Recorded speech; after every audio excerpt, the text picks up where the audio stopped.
got one comment card for something not on the agenda, so let's do that now under 7.0.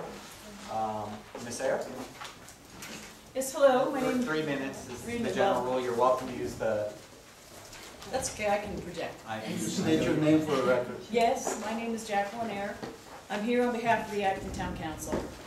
I wanted to let the school board know that there was another accident last week at the intersection of Crown Valley and the freeway off-ramps.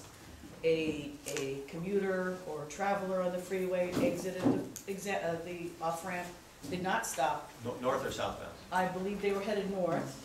That's the Did bad not one. stop, pinned a local resident's car against the stanchion on the northbound Crown Valley lanes, and they were trapped in their car. The Acton Town Council over perhaps a year ago voted to pursue whatever means we could to address that terrible and unsafe and poor line of sight circumstances that surround that intersection where the Crown Valley Road and the north and south 14 freeway off-ramps convene. So I understand the town council was going to work closely with the school district on this issue. I had acquired the contacts at Caltrans, and we have the contacts at the Department of Public Works. It isn't really, it's transparent to the town council whether or not we pursue the safe routes to school option or the zero death option, the safe routes to school being federal, zero death being county, or we just go down and beg Supervisor Barger and company for money to fix it outside of both those pots. But the town council's committed to getting this problem fixed. It's extremely dangerous. I'm just grateful that there weren't any kids walking from the middle school up to the library at the time this car got pinned against the stanchions that they walk by every day. So I wanted the school board to be aware of that, and the town council plans to be moving forward within the next month or so on this issue and contacting the county and Caltrans to address the issue. We sure would like to work with the school board on this, or school district, or some representative school board. But we're gonna go ahead even if you don't roll along. So I encourage you to please either put this on an agenda soon so that the town council can come and maybe discuss the issue with you, or meet with you offline, or whatever it is that you'd like. We're gonna roll forward on this, probably beginning of the next, probably beginning of January. So I'm probably over my 3 minutes, but there you go. Thank you. Go ahead. Thank you. Okay, so I've actually been the school board member that has taken point on this issue. One of the problems we had in regard to this, because I've been working with Ms. Costa and Ms. Ayer on this issue, and I just had a meeting with the superintendent on it yesterday. Awesome. Okay, so part of the issue we had is we got into the issue where we had to replace our superintendent. And so that chewed up all kinds of time and the whole summer and what have you. And we needed to get the new superintendent on and get him settled in his rowboat. And we believe that he is now. I think he has both oars in the water, from what I can tell. So I met with him yesterday, and this is what we were talking about. And he knows your name, and he knows Tracy's name, and he's actually already spoken to Tracy. And it was my position that we needed to move on this, and that the county is so slow, it leaves a snail trail. And despite all of our efforts and promises from the county, if you remember, we didn't pursue Congressman Knight and the SRTS route because the county said, oh, we're going to use our zero death initiative. We're going to do it. Okay, and so 14 months and counting, we're still waiting. So it's obvious, I'm repeating everything I spoke to the superintendent about. It's obvious we're going to have to reinitiate this process. Okay, and my recommendation to the superintendent is to if you remember, that was all sent to Mark Scarna when he was the interim super. Mhm. Well, he left. I don't know what happened to it. It obviously didn't generate everything. So in trying to breadcrumb this for the new superintendent, I said, let's draw up the emails. Let's start making contact with those people. Part of the problem being that half the people that were involved in the walk, they don't even work there anymore, they're gone. So what we really need to do is to start all over and give this some immediacy to get this going. And as you know, Jackie, part of our problem is that under SRTS, the school district cannot sponsor the application to get the funding. It has to be the Public Works Department of the governmental entity that has jurisdiction, which happens to be LA County. So we are having to partner with the county, whether we do SRTS or Zero Initiative. We thought the Zero Initiative was good because it wasn't going to cost the district any money. With the federal grant, we would have to front the money. So anyway, we're all over it. We went to Staples and got the reset button. And we're going to get on it and deal with it because it is an issue waiting to happen, and something needs to occur there before it's too late. And you know, even though I'm going to be off the board in a month, I don't want to get a phone call from some parent that said, you know what, you bureaucrat, you didn't get anything done, and you waited until the kid got hurt. I don't want to have my name attached to that. That's what terrifies me. I don't want my name attached to that. And I know the rest of us don't want it. Certainly the superintendent does not. So it is on the plate. It is something that we need to give priority to, and the super is completely up to speed on what we need to do. If I may, there's also, I deal with a lot of engineers at Caltrans and other places, and there is also a potential opportunity to work with Caltrans, because as you know, the county keeps saying, well, we have no jurisdiction over that portion of the road, which Right. is factually incorrect, and because LA County owns and maintains Crown Valley and has full jurisdiction over that entire Absolutely. thing. So there, I mean, separate from the county and separate from Safe Routes to School, separate from Zero Death, there might be state programs that we could look at as well. So I at this point, every option is on the table. Can I add something? Sure. So there's nothing at all that Mr. DeStalso said that I didn't agree with. When you came in, you said, we're ready to move out. Move out, we'll support you. I mean, there's no problem with you taking point. We have to be the one that moves out. Why is that? I mean, Because- they weren't ready to go. Because it's for two reasons. It's a school district related issue. It's our kids It's that we're way concerned about. larger than the school Hold district. on, let me finish. And if we're gonna go safe routes to schools, if the county ends up fizzling out, if it's gonna be safe routes to schools, the district has to be in the lead in working with the county to file the application. If we're gonna go the SRTS route. So by definition, the school district has to be involved because we're not sure which way we're gonna go. So what I would ask, Mr. President, is rather than one board member sitting down and talking to the superintendent about the importance of giving priority to this, my recommendation is that as a board tonight, we give direction to the superintendent, to staff, to start moving on this and get the wheels rolling, which I'm sure the superintendent already intends to do, but at least we can say that there was board direction to reinitiate this process and get it going.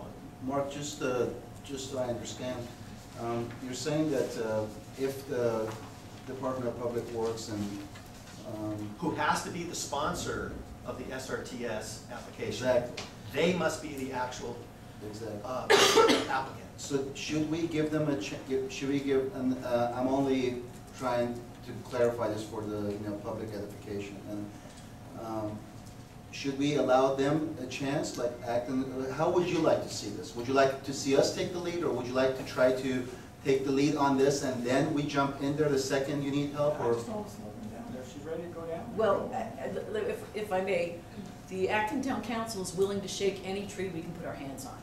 However, there is nothing that the town council would like to do. Town council would never want to do something that the school board would have concerns with. So we have always seen the school board, and school district, I should say, as being a key part of this. But what happened yesterday, or last week, excuse me, comes on top of several terrible accidents that have had there. I mean, we keep hearing from residents. And so we want to at least explore waters that perhaps have not been explored yet. But we would rather work with you side by side. Well, I wasn't or if you suggesting wanna that we take- wouldn't, I was just saying, you were coming here giving a report, we're gonna start exploring. Yeah, we're gonna shake And I'm trees. gonna say that we'll support you in exploring that, I'm not suggesting, I'm encouraging you to explore. Let's not have too much discussion, but I think it's an important issue that we should talk about. It's a little unusual with an agenda item, and we're getting to the Well, point where we've it's got- not, but I think it's an important enough of an issue that we need to We've address. got a couple talking already, so we might as well go full boat. I agree with you. So, yeah, it's very unorthodox that we respond to public comment, number one. Number two, I understand the magnitude of this. I've been understanding the magnitude of this. There seems for the last 2 years to be a steady stream of pictures in the newspaper, and it never seems to go anywhere. I have concerns for the county in general. For example, where are the school zone signs within the parameters of Meadowlark School? Does anyone see one, or am I just blind? Is that not a county road? So we can't even get school zone signs. Is everybody listening? Lillian, can you hear me? Are there school zone signs up at Meadowlark? So you don't even know you're in a school zone. I guess we're still in England up at VHS, because we're still driving on the left side of the road, but we got to disperse all of our resources up there. Our principal, everybody else to come down there and babysit people who are trying to make a shortcut that don't realize we're not in England, boy.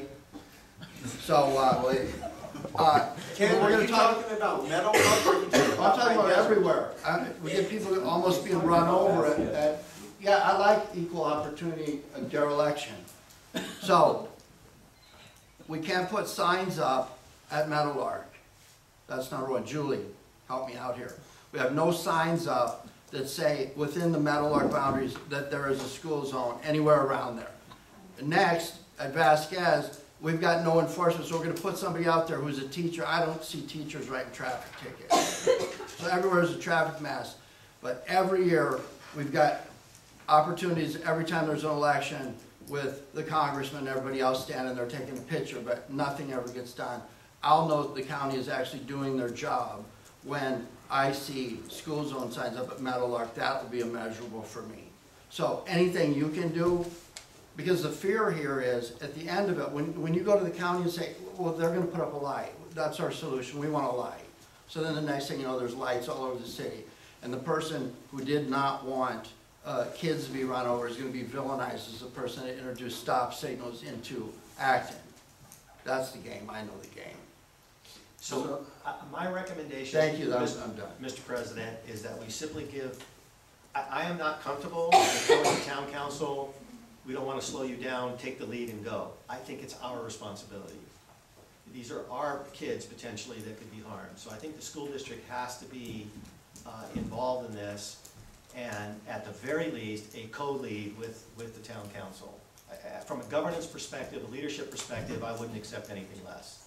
So what I'm going to suggest is that we give direction to the superintendent to start moving on this issue, and I will give my commitment that even if I'm off the board, as time allows, I will continue to work as a representative of the district to make sure that this darn thing gets done. Thank you. Because it's dangerous.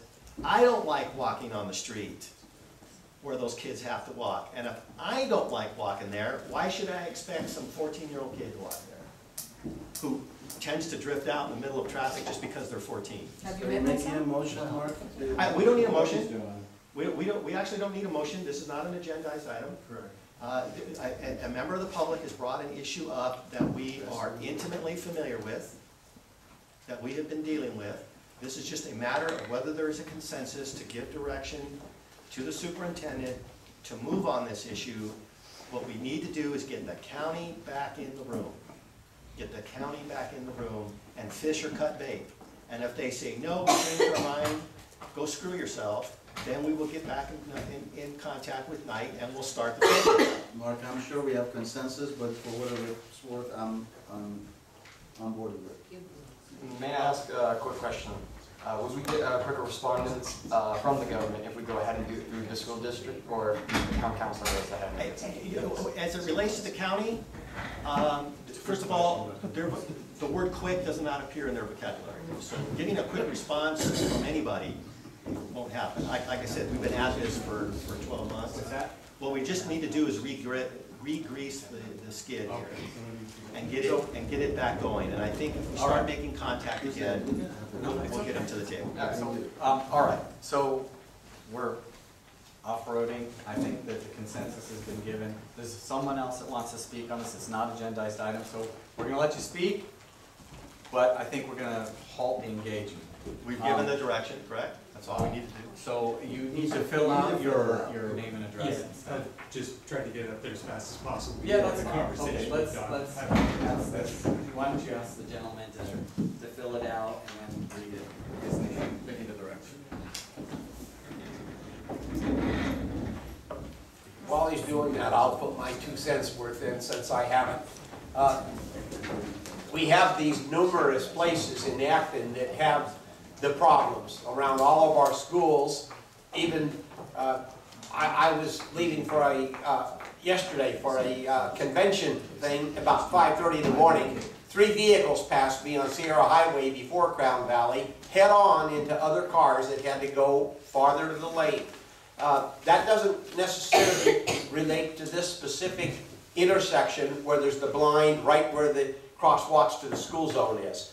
However, since we do have to have the safe routes to school, I'm 100% in agreement with the other 4 board members that we should get on board doing whatever we can, and perhaps also put it on our agenda for a follow-up at our next board meeting, even if we just talk about it for a Future agenda item. Right. Okay. All right. Thank you.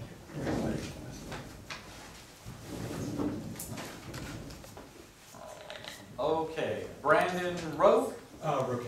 Roque. Come up to the microphone, state your name for the record, 3 minutes. He's talking about a non-agendized item, traffic safety. Do I actually have to use the microphone? No. Cool. Hi, my name is Brandon Roque. I just wanted to jump in with this discussion. Forgive me if I'm mistaken about this. I really don't know a lot of the different possibilities you can take. But it does sound like there are 2 different options, either going with the county or federal, as you guys have discussed. It sounds like the school board has the option to go one way, but the town council can go the other way. Why not try and capitalize on both options at the same time? Because we've already gone with one and it's taken, I believe you said 11 months? It's over 11. Yeah, so if we capitalize on both sides, we may be able to get a faster return on what we're trying to do. Yeah, the problem is the amount of time and effort and resources necessary to put in for a federal grant.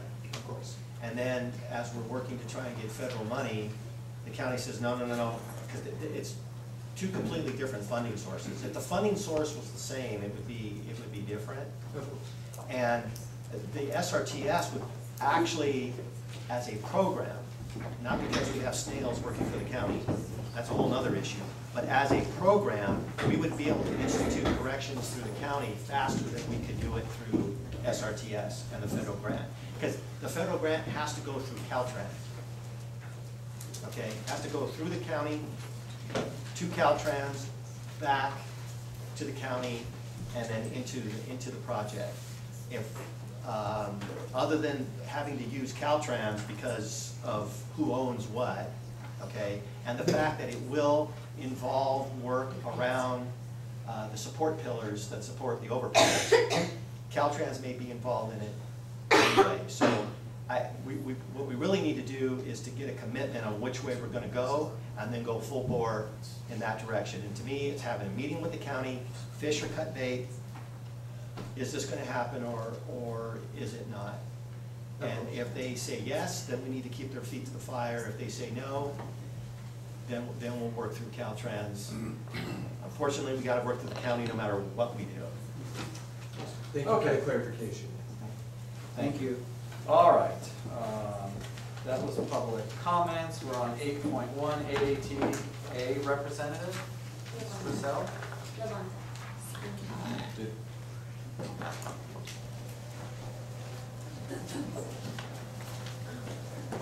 Okay, that's okay, I don't need it to be on, I can project my voice as well. Good evening, everybody, my name is Melissa Trussell, I'm the Acton Oklahoma City Teachers Association president, and it looks like we have a good house tonight, so we're gonna present another video for you on behalf of our students, showing all the amazing work that they're doing and all of the rigorous things that they're doing in their classrooms every day. Truly hands-on learning experience. Included in this are some accomplishments from some of our past meadowlarkies and high desert hawks.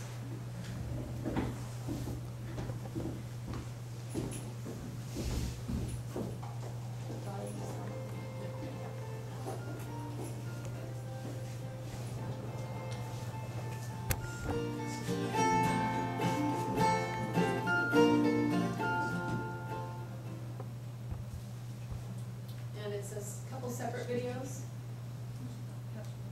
Should maybe play off Thumbnail. there to the right. There's Oh, this one? Yeah, Thank you. Thank you.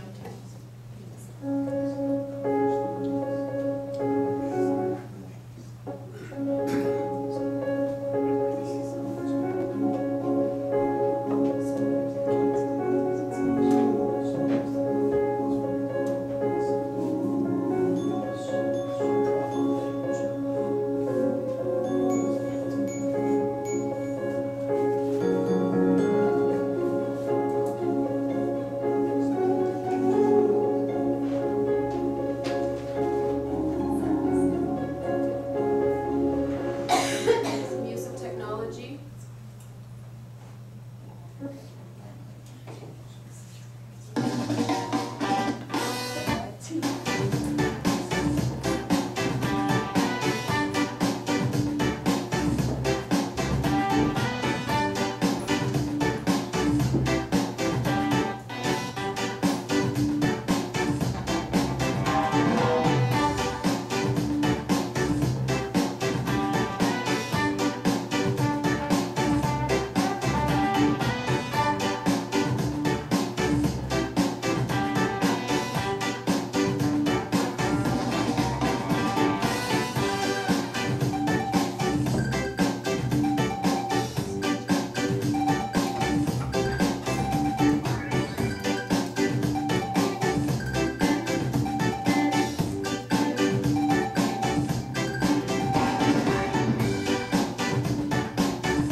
Needed another axle. We spend a lot of Prototypes time. first. Yeah, we spend a lot of time reading and annotating texts, and so this happened to be on Halloween where they were engineering, designing.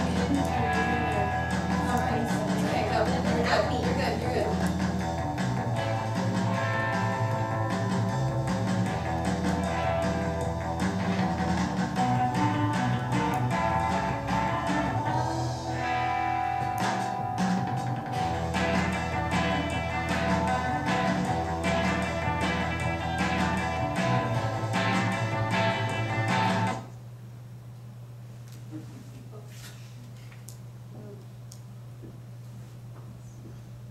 Come on, man. Audio gone. We lost audio It's okay. totally. This is good. We're just loading. Air hands. How is that possible?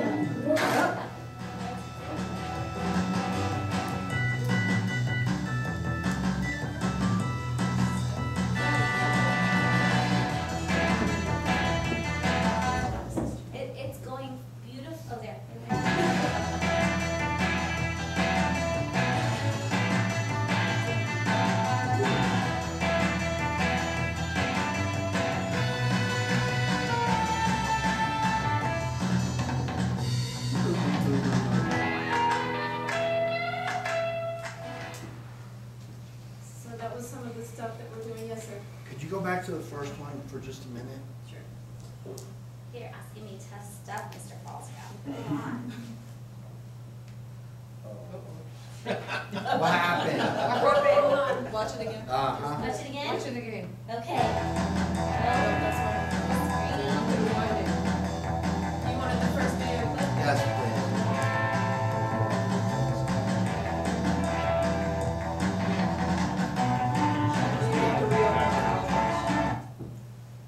Look at that. Yes. I did it. There you go.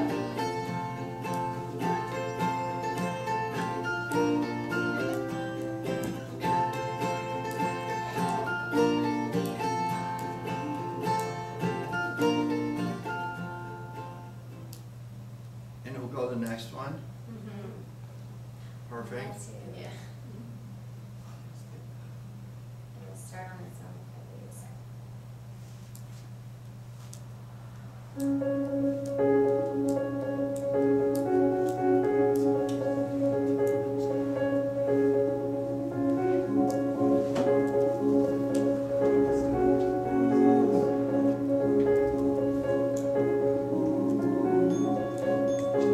Thank you.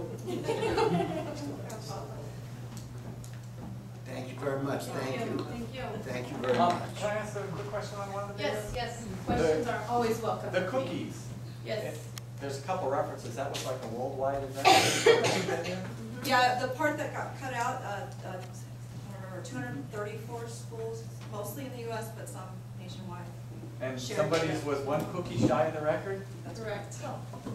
All right, thank you very much for Yes.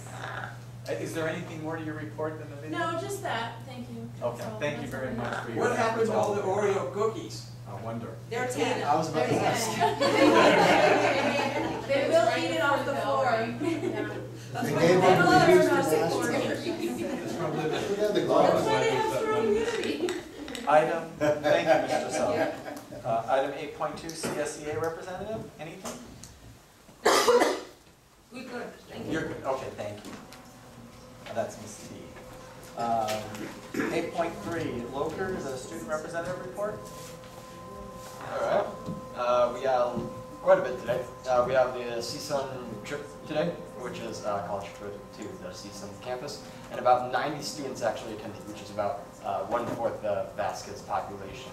And this ranged from seniors all the way to freshmen, so just about everyone got their open chance to go ahead and go see this campus, which is a great opportunity for younger kids to go ahead and already look at where they're going to be going for the future.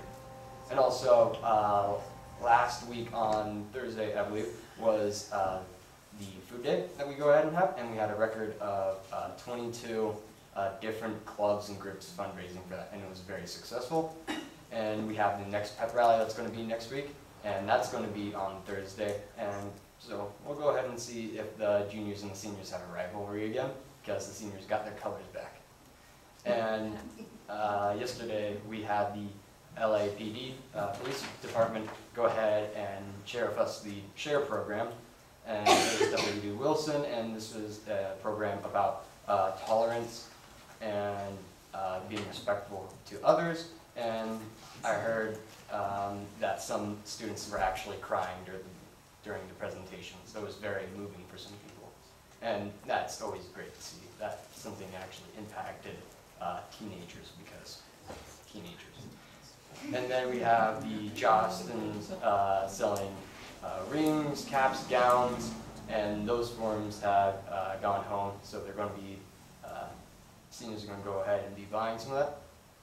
And we are going to be working on a student culture survey with Mr. DeVoe, the other student representative, Brianna, and myself, along with ASB, to get a survey going and to go ahead and send that throughout Vasquez. And I can't make any promises, but Mr. DeVoe, maybe we could like work on something for High Desert as well. Not sure. Say it Right. again, sorry. Maybe we could do a student culture survey for High Desert as well. Alright, sweet. We did. Alright, and that's it. Thanks, Loker. And could you pass on to all the seniors? I know November, I think November's the big month when you have to have all your, at least your UC applications in. Is that this month? Yep. It is. It is. So, I mean, it was only last year for me. So it's a tough month for a lot of folks, a lot of you guys. So do good and, you know, good luck meeting all your deadlines. Because I know you guys are working hard this time of year. I'll make sure to remind you. And give them our best. Thank you, Loker.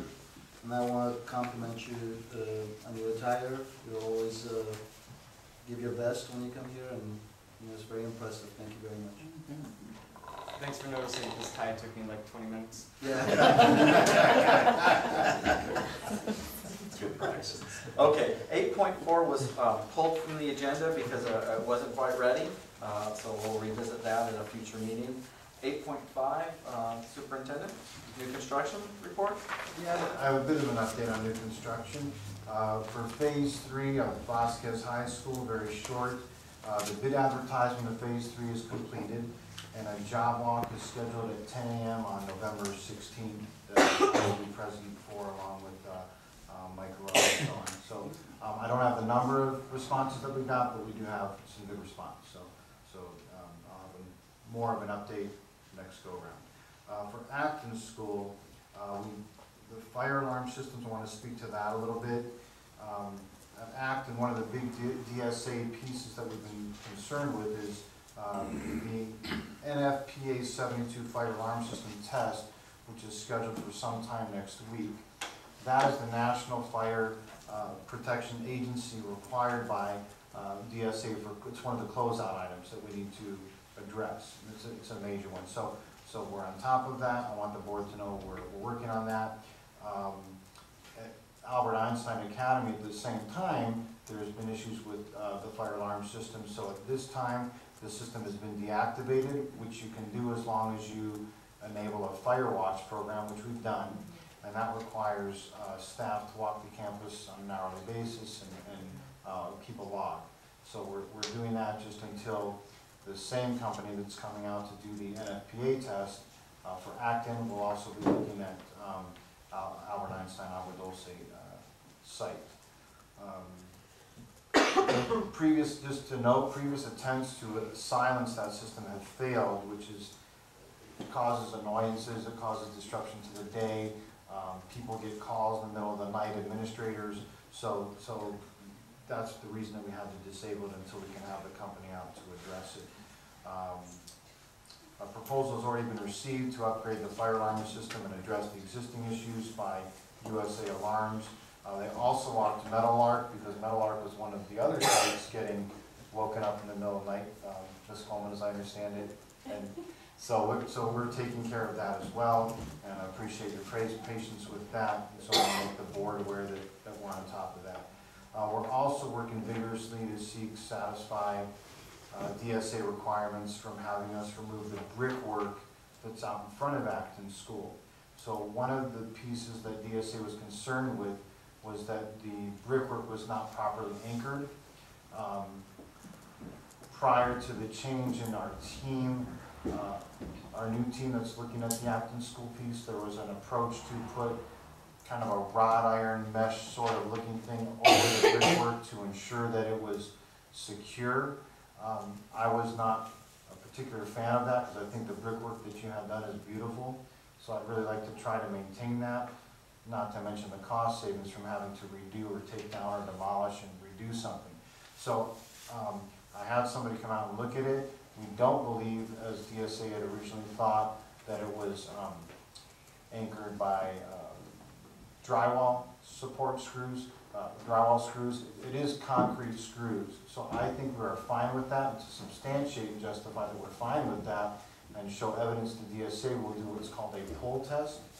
And so that pull test, we believe, based on a consultant I had look at it, will be fine.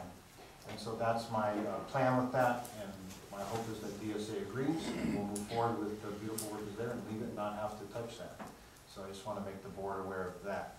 And that concludes new construction comments. Thank you. you, Mr. King.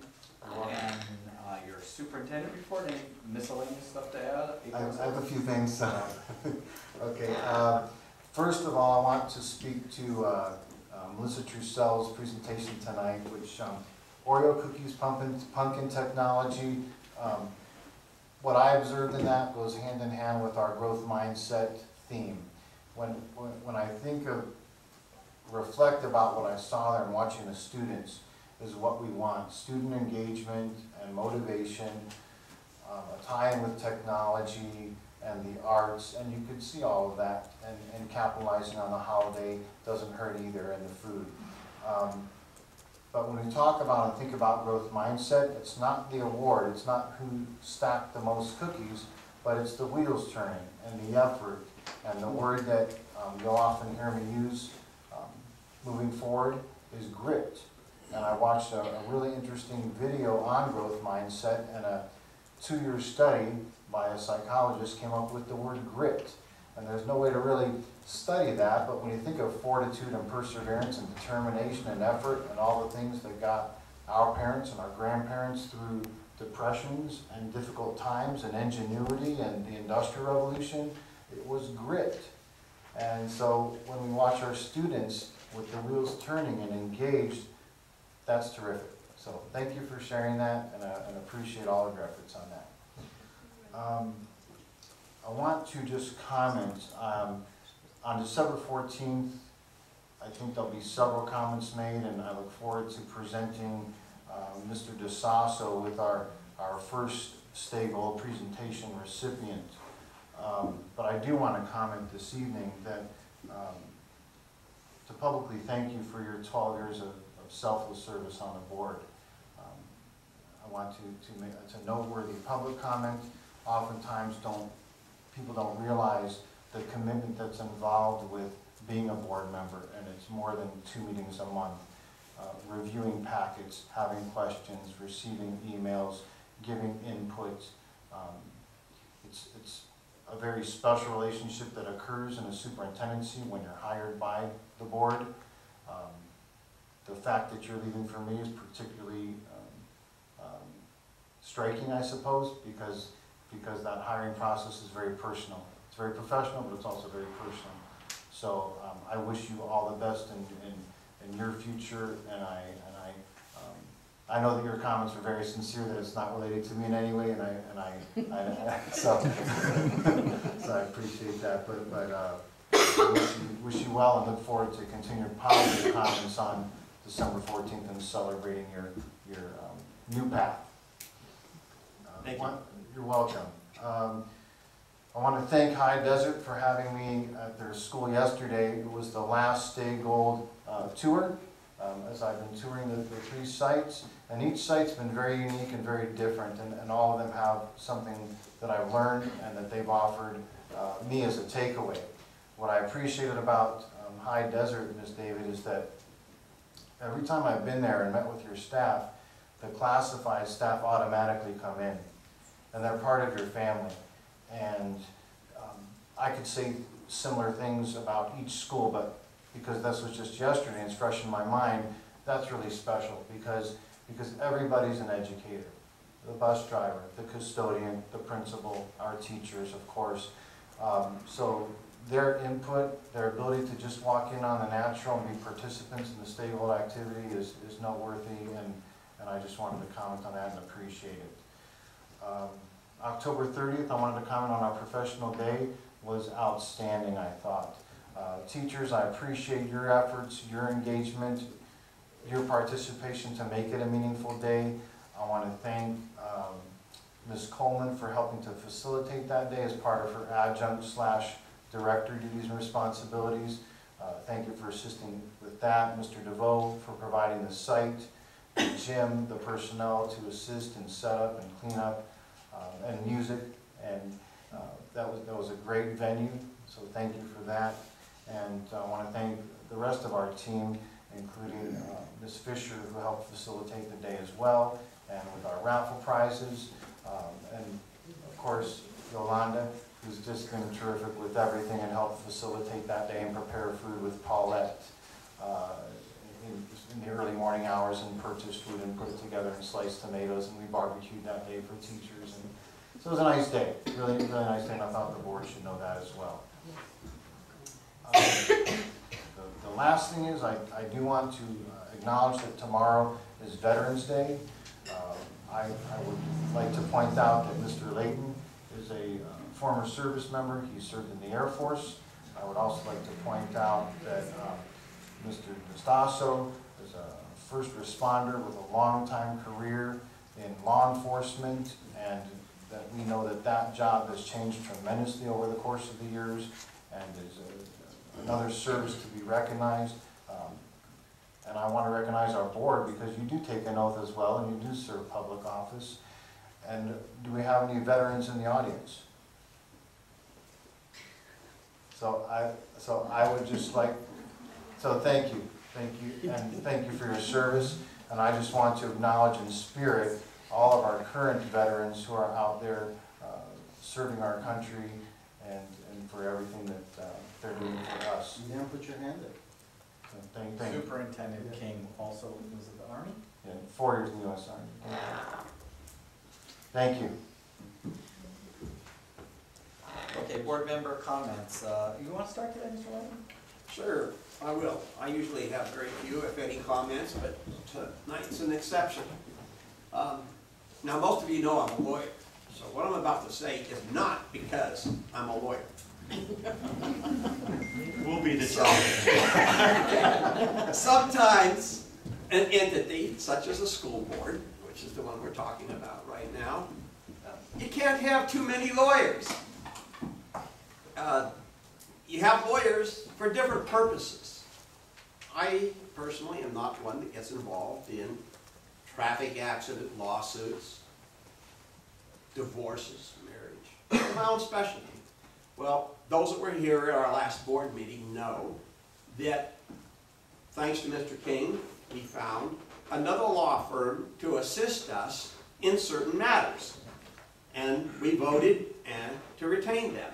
And that law firm, as you recall, is Atkinson, Andelson, Loya, Rudd, and Romo, a professional corporation.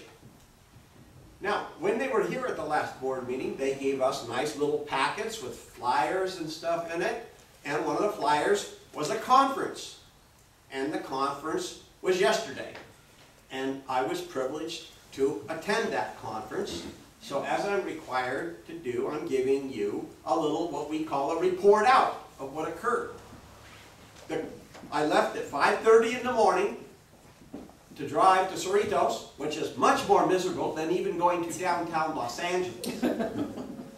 First of all, I took my life in my hands getting from Acton Canyon Road down to Crown Valley as I waited in line with other cars, as other ones went over the double line for like 3/4 of a mile, going the wrong way, with other cars coming from the other direction, head on at them. They managed to not run into each other. Again, that's just a matter of time. About 2 to 2.5 hours later, I arrived at the Cerritos Sheraton after being detoured around the other side of LA for 20 minutes for 4 blocks, and then going through 3 freeways in a square to finally end up in Cerritos, and thoroughly enjoyed the conference. The conference was well attended by well over 500 people, and I don't even know how many people over that.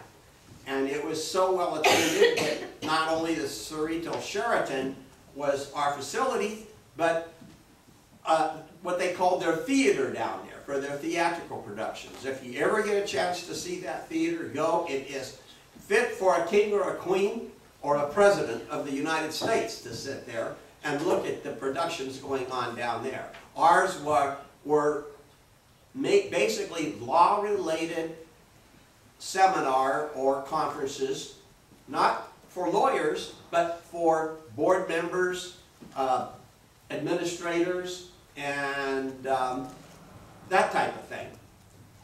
I won't bore you with all the little details that I went through with the different conference-specific classes, but they did send me back with 2 big books, 1.5 inches thick each. that will be very much in value to me, and of course Mr. King will, if he needs it, is welcome to use it also on different issues that can come up in the future. The last thing I'll tell you that happened was this.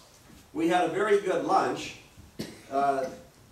We went to the table. It's the only time I've ever seen where the theater lobby had 5 or 6 different serving tables, all with the same stuff. But you went and served yourself and went and sat down in the fancy dining room. And lo and behold, we're about 3/4 of the way through the meal, and they tell everybody, don't leave, we've got a surprise for you. So the surprise was they wanted everybody to look under their seat. Look up and see if there's something under your seat. And if there's a sticker, we want to see you. Well, not me, but 5 or 6 people got stickers under their seat that had a smiley face, and their school district got something like $500 different gift certificates and such. Don't get excited, I didn't win one. But lo and behold, under my seat was this sticker. Not the happy face, but I love AALRR, which of course you know what that stands for. Atkinson, Adelson, Loya, Rudd, and Romo. So what did I win? Well, I won this bag and a small library, which each book says in the front of the book that it is donated, this book from Booksmart, donated by, and then the name of the law firm and their website. And the books were Freakin' the Mighty, Lawn Boy, Freakin' the Mighty, a second copy, Pictures of Hollis Woods, Scary Stories to Tell in the Dark, and the one of my favorite, my very favorite, you'll have to read it, because I know it'll be one of your favorites too, The Hit-Away Kid. It's a baseball book. Time for the School Mouse, and King George III, something to do with history of, I guess, the United States and England. Anyway, and some type of a card about Booksmart, of which all these books I'm putting in the bag and presenting them to Mr. King to go in the library where they're most fit of our schools. Thank you so much. And that is basically the story. You made up for all those times that you don't give a board member. That's why you didn't interrupt me. All right. You're welcome. Mr. Porter? Thank you, Larry. You're welcome. Just 2 things real quick. I've been working as a member of the Aguilosa Town Council with the Road Department about drainage issues in Aguilosa. Spearheaded an effort with them as the head of our Land Stewardship Committee to address some of the pervasive drainage issues and erosion and things like that that we have in Aguilosa. And I have felt that the Department of Public Works and the county were both really forthcoming and accommodating, and with their help. And I will talk to them about this issue that we brought up today, the 2 people at the head, which are Carlos Nunez and Juan Luang. And I will send them an email tomorrow and bring up the issue that we're having, that they can't hurt. So that's one thing. And the second thing, I wanted to thank Ty for the remedies that he has deployed at the Vasquez High School pickup and drop-off situation. Whatever you've done has helped a great deal. Thank you for that. I do agree with Ken that people are still, doing it a little bit, but it's been a huge difference. It's not backed up anymore, and I don't feel unsafe. And I think that you put our security guard to direct traffic, Guido. I think that helps a lot, and he's very diplomatic about it. He's very nice to people. Yet you know, he has a, he's no pushover, you know, people respect his direction. So, thank you for doing that. A couple of suggestions that I would have in that regard, I know there's a lot of different things going on with that, is that there's a lady at the top that directs people which direction to go. Now she's trying to keep 2 lanes going at the top, and I think that's very beneficial, because that's caused the flow to go much faster. It's just that sometimes when she directs people to the left, those people might want to be waiting for their kids and go to the right. So there might be maybe, I saw her getting frustrated with a couple of people that were pulling to the right, and those people were going to wait for their kids. So maybe have some kind of a solution for that, or distinction, you know. They're not just like, one of the moms talked to me about, they're not just disobeying her direction. The ones that want to go on the right and wait there by the trees, they're waiting for their kids because they're not there yet. And the second suggestion would be if Guido gets out there just a little bit earlier, like at maybe 2:40, you know, as opposed to at 2:45 or 2:35, something like that. Because that's, you know, when it starts to have a problem. So thank you very much for addressing that, and it's been a huge difference. Thank you. You're welcome. And that's it. Mr. Foster. All right, thank you to our staff reps. I very much appreciate the movies you show us. It shows us what's actually going on at the schools. The reason I had to fast forward that was there was an example there of what inclusion looks like, and it's not just checking the box, it's making the experience meaningful for the capacity of the student, whatever that may be. So thank you for your dedication there. Mr. Dollinger, welcome. I have a daughter that came back to Vasquez, and by the look of the grade that she got in your class on the recent report card, it looks like she made the right choice, at least in your class, so thank you. Ty and your counselors, the trip on the bus to CSUN today, I got a great report back about that. It wasn't just about seeing a college, it was about motivating people to understand, in about 6 months, I'm gonna throw you out of the house and you better get a job, and Ty showed you how to do that. But seriously, no, it was a very positive experience for everybody that went, and thanks to the counselors and your staff for making that opportunity available to kids. Jackie, thanks for continuing to just wear yourself out and beat your head against the wall to every agency that I know of, from water, and your counterparts at the Acton Town Council. Thank you for everything you do for us. On the fire systems, thanks for attention to the little details that are going on the campuses. Things fall apart over time and things need upgrades, and when you're upgrading this place and there's schools around that are of equal age, you would expect those kinds of things. To override a system that's not functioning you're not losing anything there, so I'm glad that we're taking steps to get that stuff fixed. Ty, again, I appreciate everything. There's less and less people from England driving up the parking lot, so good. I mean, short of you getting in their car and driving it yourself, there's always going to be somebody that pulls that. And Mark, I'll keep this short and sweet. You've had 12 years of service. I don't know how many hours you've put in sitting here for no money, and I'm happy to, this might be a rumor, but I heard that Mark is going to become the Director of Regional Traffic Planning for both LA County and the state of California. Thank you for all the time that you volunteered here being put to somewhere to solve all of our problems, but in all seriousness, thank you, Mark.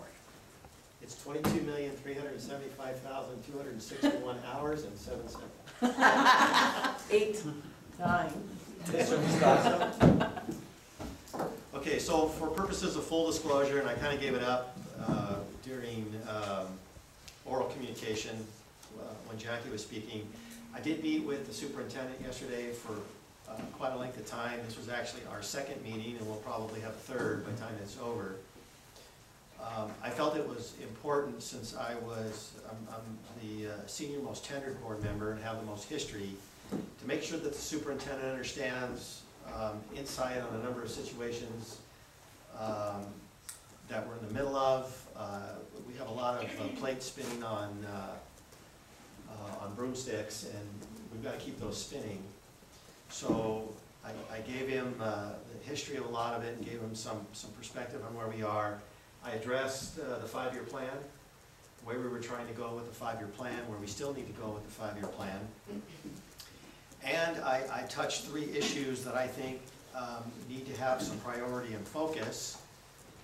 One of those is the California Rail Authority, that big monster that still threatens our community.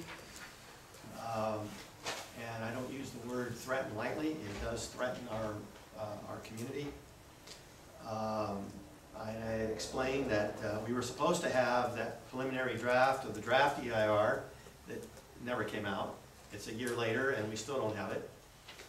I gave him, I don't know if the board recalls, but a year ago, October, I actually worked with Ty and Brent Woodard. You may not know that I worked with you, but you produced certain data. And then Brent and I had generated a report to Michelle Bones, Southern Director, Regional Director of the Rail Authority. Basically, putting her and the Rail Authority on formal notice that they needed to address the issues in that study in their EIR, or they would face potential civil liability. Because I felt that we need to do whatever we need to do to preserve our community and have our issues met. So he's fully briefed on that. One of the issues is, and it's a challenge for the board, as to who's going to step up and take a lead on that. I strongly believe that there needs to be an elected official that's associated with that process to give it clout and ammunition. I also discussed with him safe routes to schools.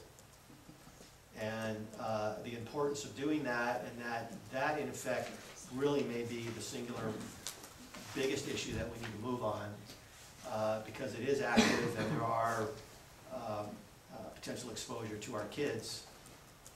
So he's fully briefed and aware on that, and I'm hoping that we're going to get a meeting set up in short order to reboot the process. And the last thing is, and it does go to the 5-year plan, is joint use. So I did speak with Kathy Howell this morning. I need to approach Yolanda with some dates that she's available and see if we can hook up. Hopefully it can occur before I leave office, but if not, I'm still willing to be at a meeting if it occurs after, but we should be able to get it in before. I still want to pursue joint use. Much like SRTS, joint use is a process that we started 2 years ago. And, but we needed to wait for a LA County bond measure, Parks bond measure. That finally came up, it was voted on, and county residents voted the measure in, so there is funding available for us. And we also had to wait for an election to occur while Mr. Antonovich was leaving, to see who his successor was going to be, and that turns out to be Ms. Barger. So she's been in office for a year now, so it is time to reboot that process and get it started. What is joint use? It is built into the 5-year plan, and what we're trying to do is to see if we can't get an aquatic center here in our town, so that our Vasquez High students don't have to travel to Castaic to hold a swim meet, and don't have to travel to Lancaster every day to practice. So this is just a matter of continuing advocating for our kids, to try and get them an aquatic center, and to have the county in whole or in part pay for it. And in turn, it would actually be a county facility where all members of the community could have access to this community pool. And the part that I didn't fully brief you on because we ran out of time is the fact that the county would also then be interested in using certain aspects of Vasquez High, like the tennis courts, where there could be public tennis courts in our community. So it is a wide-ranging joint use plan, and my hope is that we're going to move these issues forward. And my hope is that just because I'm leaving doesn't mean that we shouldn't stop pursuing these issues that I think are of significant benefit to our community as a whole and our kids in specific. And I'll probably be having one more meeting to make sure that he's fully up to speed and to help take some of the burden off of the board for getting him up to speed on those historical issues. Mark, can you just rewind for a second and just for the public explain the importance of the EIR and what the EIR is in regard to high-speed rail and all that real quickly? Well, the EIR is required under the whole CEQA requirements and everything. They've got to be able to show what the environmental impacts are, what the community impacts are. There's well over a dozen different categories that they have to specifically address. If they fail to address them, an argument can be made that they failed to meet their due diligence in terms of the EIR. And there's one very broad, it's more than just the word community, but community is in there. It's like community impact or something that's very broad.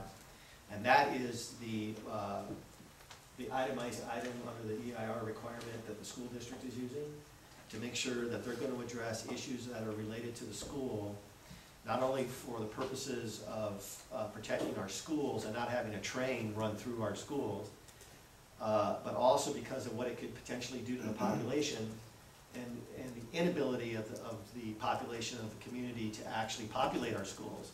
Because if we don't have a population here, we don't have kids, and if we don't have kids, we don't have a school system.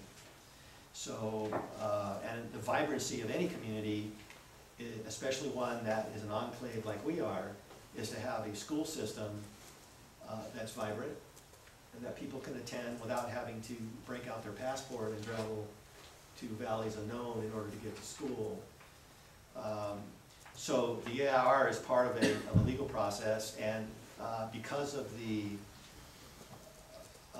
town council and its activism, the rail authority agreed, even though they don't necessarily have to release a pre-draft of the draft, because the town council wanted to have an opportunity to have more time to weigh in and to respond. And then after that, the actual formal EIR draft will come out. And all of that, this was actually the second timeline that I remember that they had promised that it would come out. We had an actual special meeting 18 months ago telling us, actually more than 18 months, probably 20 months at least, where we were supposed to have that draft of the draft in January or February, but that was last year. And it's still not here. So whatever's going on with the rail authority is going on with the rail authority. Jackie, you have more information, but we're still waiting for it. And I did supply the superintendent with the legal contacts that I had. I have been in contact with the parties who are suing the rail authority in the Central Valley. I've had lunch with them. I've had phone conversations with them. I've had personal conversations, sit-downs with them. And I've actually spoken to legal counsel. So, but there's nowhere else for us to go right now until we actually see that report and see how responsive they are or are not. And months can go by and we don't talk about the rail authority because nothing's happening. And so it tends to be out of sight, out of mind. And so that's why I was addressing it with the superintendent, that we need to be very vigilant. And it could very well be that the school district is the only line of defense for this entire community. We would be the only ones that have any financial capacity to support a lawsuit, and we may be the only ones that have actual basis and foundation. So I really think, and I know the community, many aspects of the community look to the school district to be their line of defense. Considering that, I actually don't know where Barter falls on this issue, but Antonovich waved his hand years ago that he was going to support the rail line. He's got 16,000 voters here, and he's got 300,000 in Palmdale, Lancaster. Obviously, you look where your votes are when you're elected official, and those two communities want this train. So we're kind of like just out there. And it's unfortunate, but it could be just the school district that is the line of defense. But we have to wait for the EIR. I don't know, Mr. President, did you want to allow Jackie to speak to anything? I think she had a comment. It's up to you. You're the presiding officer. Is it going to be brief? 2 I mean, seconds. we're unagendized, it's board member comments, public comment is over. Brief, 2 minutes. There is supposed to be more public outreach meetings happening starting next month from the high-speed rail here. And high-speed rail was dealt a huge blow about a month ago when the decision was made by the state Supreme Court in Eel River that they cannot sidestep C1. So, it's all good. So please look for Thank you those for the meetings. update. Mr. President? All right. May I just have 30 seconds about one thing I want to mention real quick? We'll go back on your. Yeah, if you don't mind. I just wanted to remind the public that I recently got my property tax bill, so I noticed something on there. We pay currently $2 per $100,000 of assessed value for the high school bond, okay?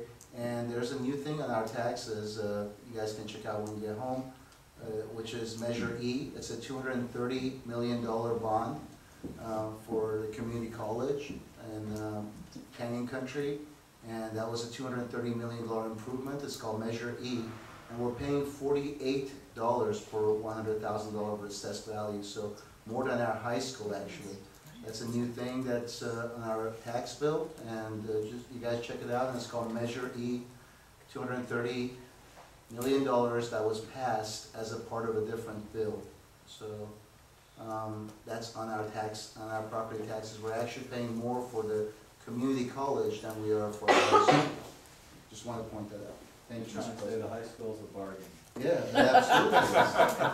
And that's a 13. And every kid. And we got a reduction on the high school. Yeah, we just did. We just I talked said about that in the $8. last 2 minutes ago. I said $8. Go ahead, Mr. President. I'm gonna forego comments for brevity. Let's move on to item 9.0, the consent agenda.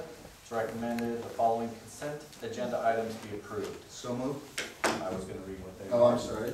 The minutes of the last board meeting on October 26th, the warrant register, an agreement with USC Rossier for student teaching arrangements, and some donations that are listed. Thank you, folks who donate. So now, do I have a move to approve the consent agenda items? I have a quick question about the donations. Let's bring it in first before we vote on it, then you'll ask your question. Alright. Parliamentary procedure. Okay, So moved by Ed Second. Porter, seconded by Mark DeStasso. Any comment, Mr. King? No, just reiterate thanking the donors, because that helped out with the barbecue piece and the raffle prize and that sort of thing. Donations, I should say. Any board member or student rep questions or comments? What I was about to ask is what a $50 gift card from Don Chaco would be used for. So when we had that professional development day for our staff,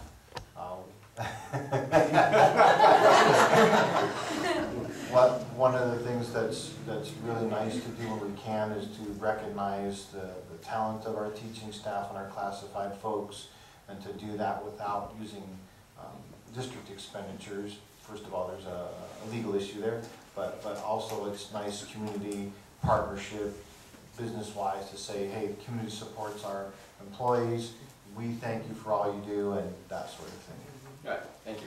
Yeah, it's just like, you know, when you go to the women's club paraded tables or any number of events, sometimes you guys raffle stuff off, businesses contribute those gifts.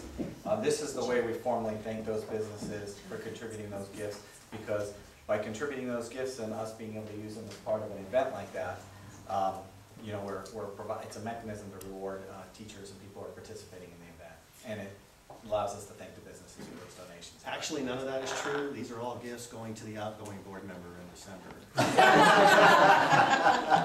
All right. Just want to disclose, I want to be honest. Let's see. Call the question. Aye. 10.1, under business and financial. This is resolution 17-18.7. Governing Board of the Acton-AADUSD Unified School District procedure for appointment of a provisional board member. I'm going to back up. There's 2 resolutions on the agenda tonight. Presumably, we will approve one of them. One is whether to appoint a board member to fill Mr. DeStasso's vacancy, or whether to call for a special election. Right now, we're moving in The first one, which is the procedures for the appointment of a provisional board member. Would it be beneficial if we open them both so that we could have discussion? And if then there's- vote in that order. And then vote in respective order. It's fine. That way they're both on the table. And you can talk about one at the same time as the other. Just in the event that the conversation goes that way. So I make a move we can be free to do to that. open 10.1 and 10.2 And I'll second, simultaneously. and I will second for both. Order, I'm sorry, and seconded by Mark DeStasso. We just opened both of them. For the record, let me read the second one. Item 10.2 was just opened with 10.1. 10.2 reads, Resolution 17-18.8. The other one was .7. Governing Board of the Acton-Aguadulce Unified School District procedure for the election of a provisional member. So they're both open. All right. Mr. King? My thought was that, I mean, everybody can read, but I can read this too, just so the public is aware too, as to what the process is for a provisional appointment. So that is resolution number 17.18.07. So if you'll bear with me, I'm just going to read it because I was trying to highlight the main points, but there's too many. Resolved by the Governing Board of the Acton-Aguadulce Unified School District, County of Los Angeles, and State of California, that whereas on or about October 12, 2017, Mark DeStasso announced his intention to resign from the Board of Education effective December 14, 2017, and on or about October 13, 2017, the resignation was submitted in writing to the County Office of Los Angeles Superintendent of Schools. Whereas Mr. DeSasso's resignation will create a vacancy on the board 60 days after the submission of the resignation to the Los Angeles County Superintendent of Schools. So on or before December 12th, 2017, that's the 60-day period where the appointment must occur. Whereas California Code Section 5091 requires the governing board to, within 60 days of the vacancy or the filling of the resignation with the county superintendent of schools, either appoint a provisional board member or call a special election to fill the vacancy created by the board member. And whereas it is the board's intent to appoint a provisional board member and avoid the expense associated with a special election, which we discussed at the last board meeting. Now therefore be resolved and ordered, number one, that the board hereby determines to proceed by appointing a provisional member pursuant to Ed Code 5090 within 60 calendar days commencing October 13, 2017. Number two, that the superintendent or his designee is hereby directed to advertise the fact that the vacancy in the process for obtaining an application for service as a provisional board member at least one time between November 10th and November 15th, 2017, inclusive in the following newspapers: Country Journal and Acton-Aguadulce News. Number three, the identical application materials shall be offered to each interested person and shall be provided to any member of the public upon request. Number four, that the deadline for submission of completed application materials shall be 4 p.m. on November 20th, 2017. No applications will be accepted or considered if they're received after 4 p.m. on November 20th, 2017. Number five, the applications will be time-stamped and logged in as they are received by the superintendent or his designee. The superintendent's determination as to the time receipt shall be final.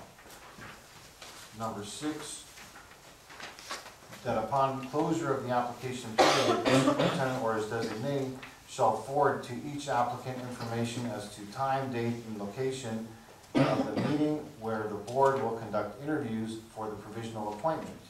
Identical information shall be provided to each individual who submits a completed application. That the superintendent or his designee will review each application to determine whether the applicant meets the legal requirements to serve on the governing board.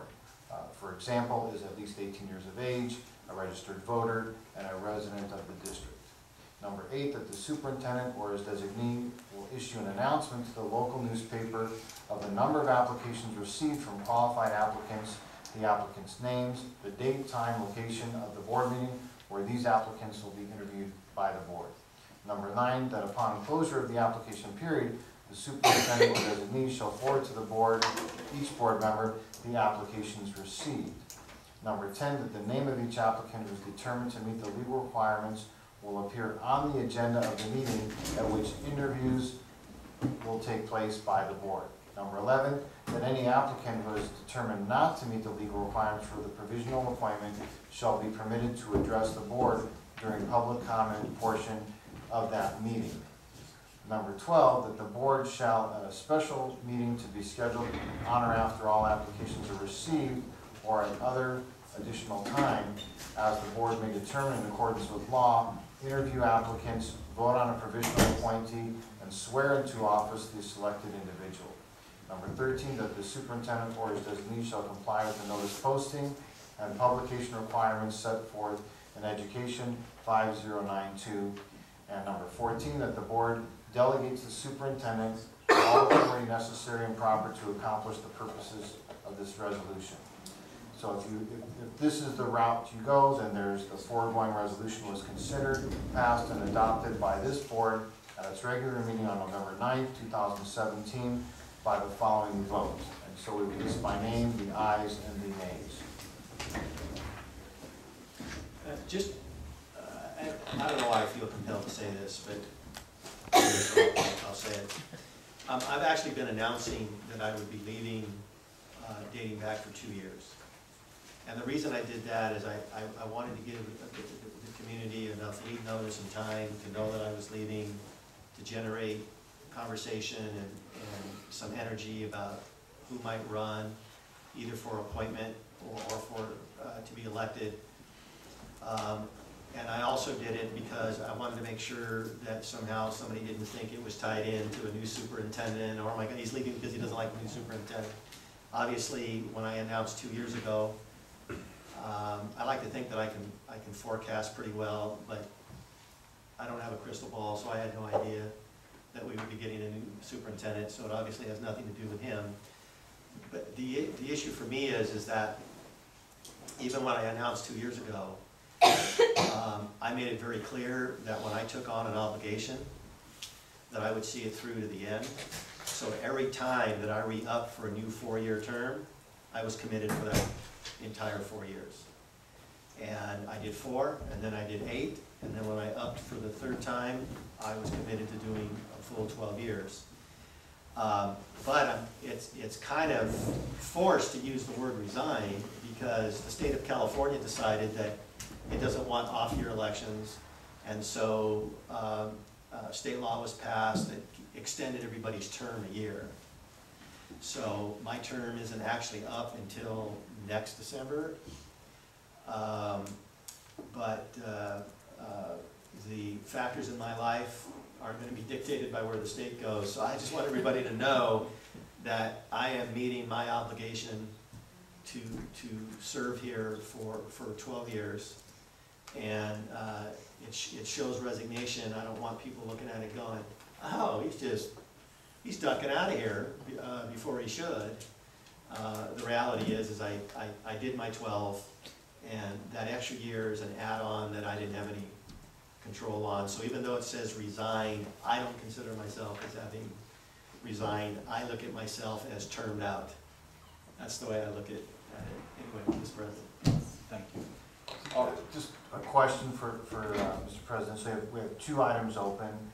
In fairness to the second item, would you like me to read that, or just please, so we can both do due time? Okay, so the second option is resolution number 17-18.8, resolved by the board of the Acton-Aguadulce Unified School District, County of Los Angeles, State of California, that whereas on or about October 12th, that is a total repeat. Is the board okay with me bypassing? Yes, sir. Okay. So is the second piece here, and the third one is as well as the 60-day piece on filling the vacancy, notification to the county. So I am going to go to the election piece, which is the fourth whereas. whereas it is the board's intent to order an election to fill the vacancy until the expiration of Mr. DeSasso's term in December 2018, and whereas pursuant to Ed Code Section 5091B, if the board orders an election, it will be held on the next established election date, provided pursuant to Chapter 1, commencing with Section 1000 of Division 1 of the Elections Code, not less than 130 days after the order of the election.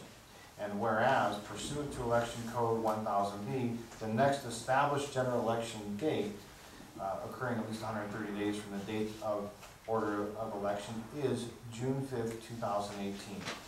And whereas pursuant to Education Code Section 53048, it is the duty of the governing board to order elections as authorized by the Ed Code. And whereas the conditions prohibiting a special election to fill the vacancy under Ed Code Section 5093 do not apply. Now therefore be resolved and ordered, number one, that the foregoing recitals are true and accurate. Number two, that the governing board of the Acton-Agua-Dulce Unified School District hereby determines to proceed by ordering a special election pursuant to Ed Code Section 5090, specifically Section 5091A1, in order to fill the vacancy created by Mr. DeSasso's resignation. Number three, that the governing board of the district hereby orders an election to be called by the county schools pursuant to Ed Code Section 5325 and consolidated with any and all elections also called to be held on June 5th, 2018. Insofar as said elections are to be held at the same territory or in territory that is part of the same as the territory of the school district.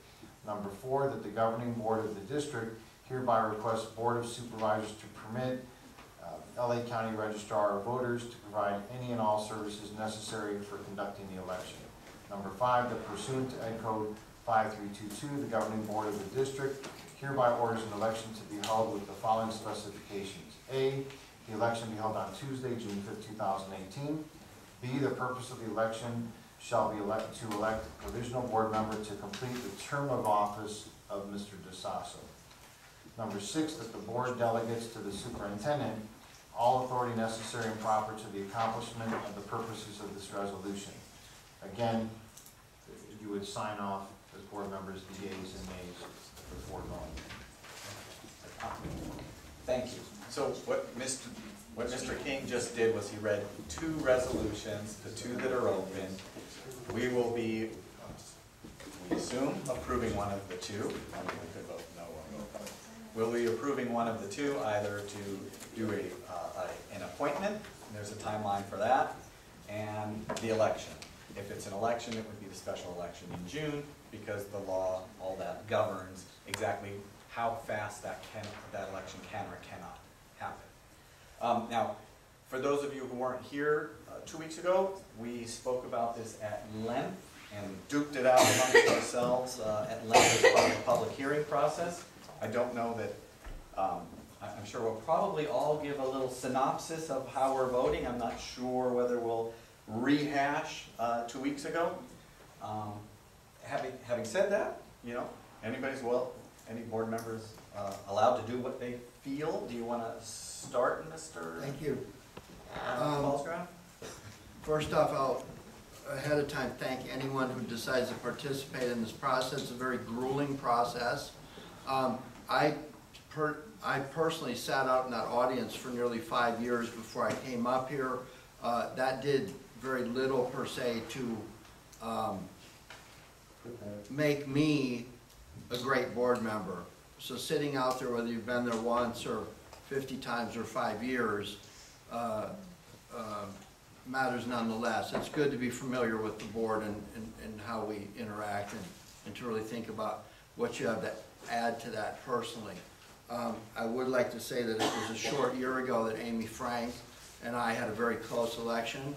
We both worked very hard to make sure that there was a good turnout for Donald and Hillary, and we were happy to do that. I'm not sure that much has changed. I don't know who else was in the running back then, but it was us back then.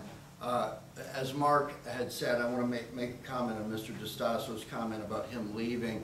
I believe Mark started talking about what his intentions were when we started talking about that this extension would happen to line up with the state thing. So Mark isn't running away or resigning or anything like that. In fact, I think he was talking about this very early in the year, so anybody that would have been here would have been able to understand that, prepare for that. So I'm looking at this, and I like elections, but if somebody has a calculator and you take $60,000 and divide it by what is essentially 9 meetings. Ken, that's actually changed, it's June 15th now, that you're going by the March date. No, I'm looking at, there's, again, even in Oklahoma, there's a couple meetings in August. Yeah, so you got 9 meetings, just go with me, you're 9 meetings. So you're going with a new date? Yeah. Yeah, 9 meetings. So for 9 meetings, has anybody got a calculator? I don't want to announce the number, I think it's an indicator of a problem. But we're paying $6,000 a meeting for somebody that's going to be here for 9 meetings. If it's less than that, then the price even goes up. I don't think we're hiring an NFL football player, sorry for anybody. I don't mean to downsize this but the election, I'm not sure there's going to be a really great turnout. I think we got a fair shot when the community came out to vote for everyone, and I'm glad that happened. These provisional elections, I don't know how well they'll be attended, so it turns into more of a popularity contest, I think, maybe not. But to cut to the chase, I don't think it's appropriate use of $60,000. That's a beginning teacher in my book. To have an election where there's 500 votes and to put the candidates through the cost of election, putting up signs, going through all that. And that would actually happen twice in a very short period of time. So you'd be running in June and then possibly again in November for the November election. So you'd be campaigning nonstop. Some people may find it attractive to participate in this way so they could fill in a spot for the board. It may be someone that sat on the board before. It may be somebody that has a particular interest in seeing how it goes. But I don't think this is a good opportunity for someone to become an incumbent after 6 or 8 meetings and have an advantage in the election.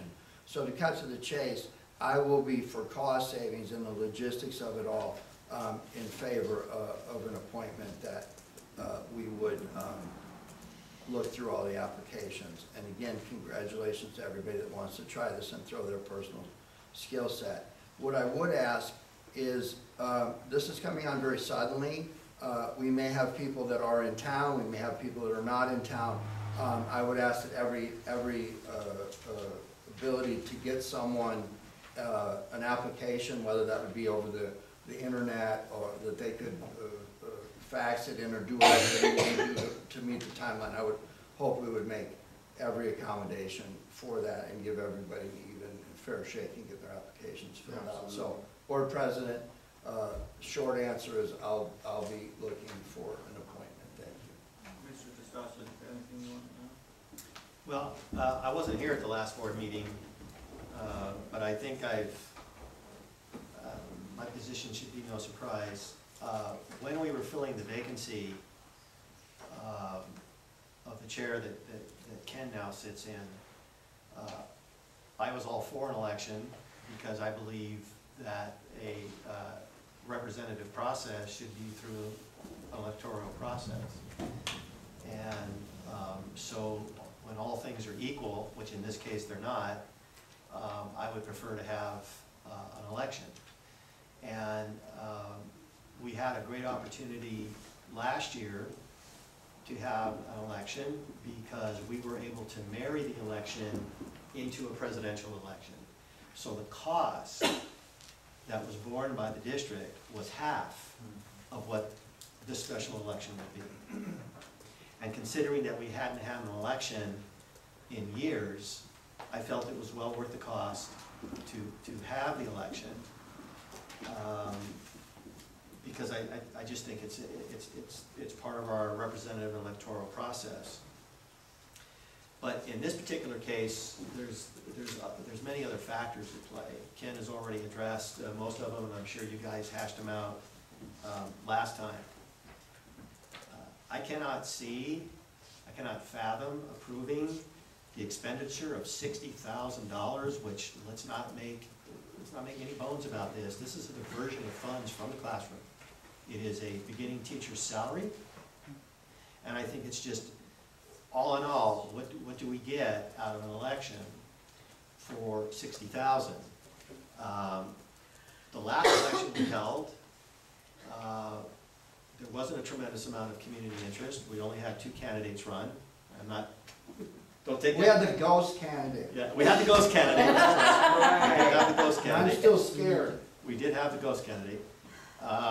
And so I might be persuaded to look at this differently if there were 8 people running. 5, 6, 7 people wanting to run, but I have not seen that.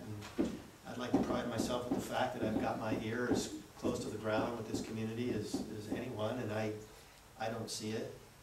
And don't think that it's worth $60,000. And once this election lines up, which is what the state is trying to do to get it to mirror up with other election cycles, that's when we will have our election, and we will do it at a far lesser cost. With probably higher turnout because of the marrying. Yeah, than what we would be doing here, and we would probably have a greater turnout of voters. So it is clearly, in trying to weigh, elected, electoral, and representative government against the cost that's associated with this, I cannot be in a position where I feel we would actually rob our children of $60,000. I just don't see it as a good, as good public policy for a position that's going to be around for less than a year by the time it's all said and done. So I will be voting against 10.2, and I will be voting for the provisional appointment under 10.1, Mr. President. Thank you, Mr. Stossel. Mr. Porter, do you have anything you'd like to say? Yeah, we had a hearing in regard to this last board meeting. The only difference being that at that time we thought that the election would be in March, and you so eloquently explained right now why it cannot be in March. It will be on June 5th. I counted how many meetings, if we had the election, the candidate would serve: 1 in August, 2 in September, 2 in October, 2 in November, 1 in December. That's 8 meetings, and if you go by Mr. Falsgraff's calculation, that's $7,500 per meeting. So it's just, there is a time to finance your car, there's a time to buy your car cash. There's a time to,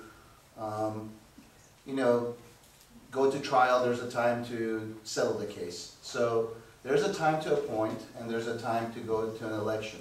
I would agree with Mark and Larry that in principle, you should always go for an election, of course, and we don't really have a choice. People term out, and when someone terms out, when someone's term, let's say like next year when our term is over, we can't choose to appoint anybody. There must be an election. Yeah, so when a person's term expires, we're not going to be able to appoint anybody. There has to be an election. So election is the way to go. But I certainly believe if there was like a dictionary case of when is the time to appoint, this would absolutely be it. I mean, we have, like I said, 8 meetings for this person if we're to have an election, as opposed to having pretty much a full term for this entire period, where they could probably get in January. And there is nothing to be ashamed about an appointment. I was appointed the first time around in 2008. There were 8 candidates that, in total, 7 candidates and myself for the appointment. It was a grueling process. I went through an election subsequent to that, opposed, and then an election after that, unopposed. I thought the appointment process was even more difficult than the election where I was opposed. So I've been through elections in the town council, 4 terms, and there's been times that we've appointed there. So there is a time to appoint, in my opinion, and I think it will be very hard for me to make a case for 8 meetings to spend $60,000, where, like Mr. DeStasso said, that's money that comes out of the classroom. And again, I will conclude by saying this: there is a right time to appoint, and if there's ever a time, this would be the dictionary example.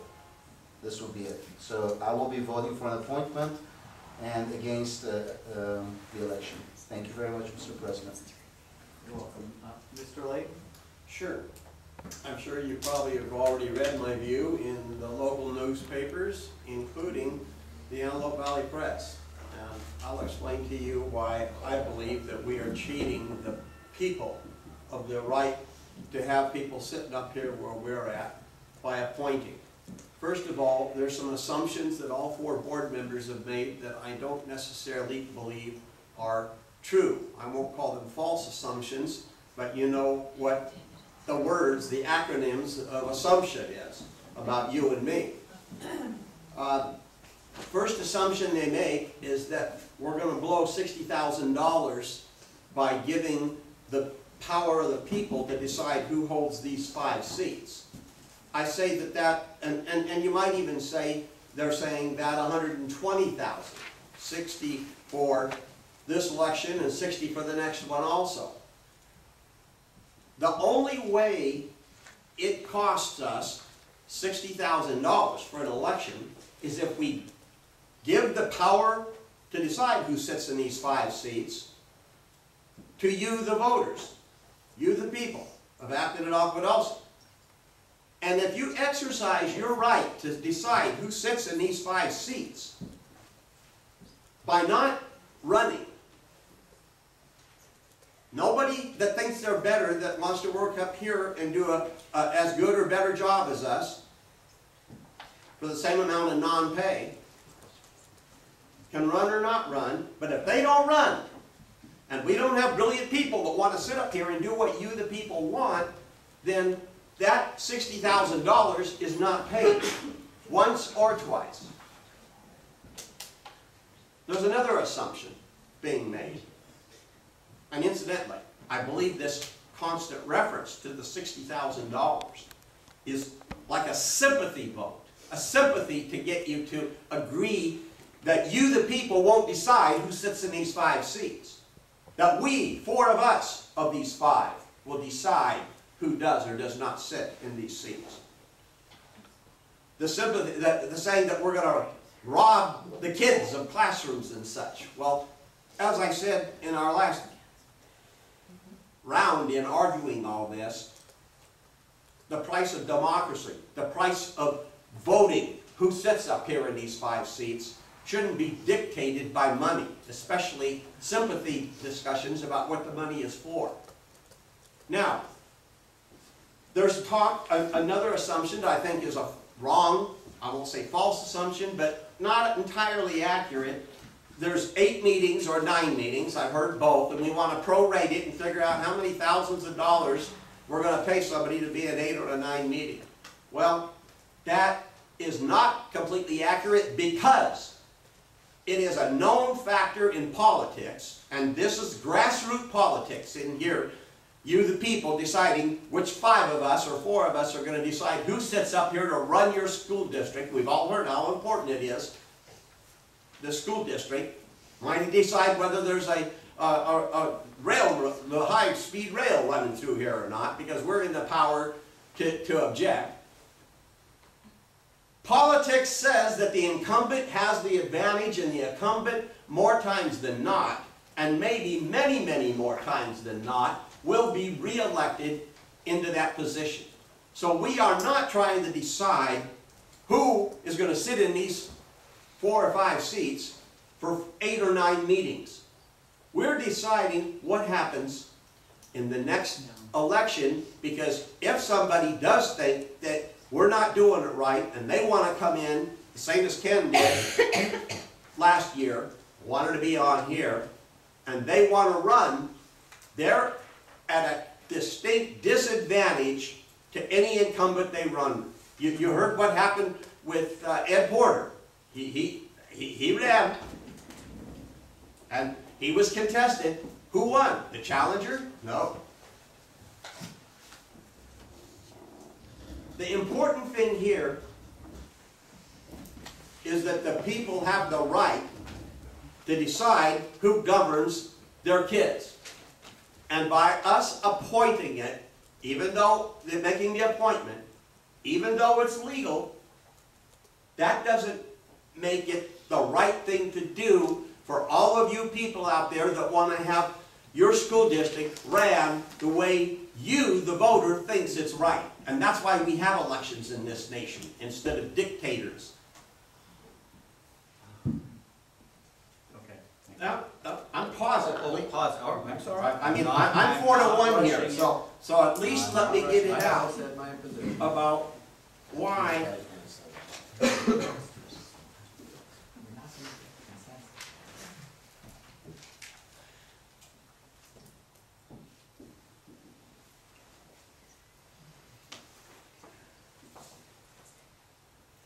So, even if we were to say that it's going to cost the school district $60,000 to have the election,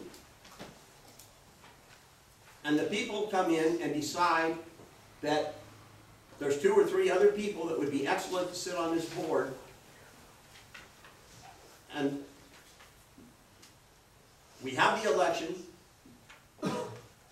it will be worth every penny of that $60,000 that the election process and the people decide who sits in these 5 seats. Now, I'll tell you, going back to the first election that I became involved in, which was in 2005. I've only been on the board about 10 years, 2 years less than Mark. We had, if I remember right, 12 or 13 candidates that wanted to be on this board because they didn't think that it was being ran, this district was being ran the way that it should have been run. Mr. DeStasso was one of those. And he was elected. Then we went on to the next election, 2007. That's when I ran and I was elected. Since then, we've had an appointment. Mr. Ed Porter referred to you about it. And Mr. Fox. And Mr. Fox. But I'm only going to Mr. Porter right now because Mr. Porter, when he was appointed, accused the then board members, one of them me, trying to railroad who we wanted appointed for us as board members to decide who sits in these seats, and he accused me of wanting to have Ron Yu railroaded onto the board through an appointment. I'm not saying that I didn't want Mr. Yu to be on this board. I'm saying that I just argued who I thought was the best candidate at the time. But I had the power to try to get somebody sitting in these 5 seats. Not the power of the people, not the power of the voters. And the other people that got appointed were appointed because of some reason. Now, we had our last election, the rationale being what Ken and Mark said. You had somebody that had a large group of people that wanted one candidate sitting on this board, on one of these 4 seats, Amy Frack. She lost that election, I believe, by 6 votes. 4? 6. Was it 6? And there was a group of people, not all the voters, that wanted her to be in this office. There was another group of people that wanted Ken Paulsgraf to be in this office. Well, guess what? The 5 of us at the time, or 4 of us, 4 decides who takes this empty seat. Didn't get to decide who was going to sit down there in what is now an empty chair. You know who got to decide who got that empty chair? All of you. When I say all of you, I mean all of you, the voters of Acton and Aqueduct, that wanted to decide who should be sitting here. I know I prolonged it a lot in this, my argument, because I know, as I am every once in a while, 4 to 1 against me. That's why I believe that what is right here, even though it costs money, is to have an election and let the people decide how this school district is run, as opposed to an appointment. With that, Mr. President, I'll shut up.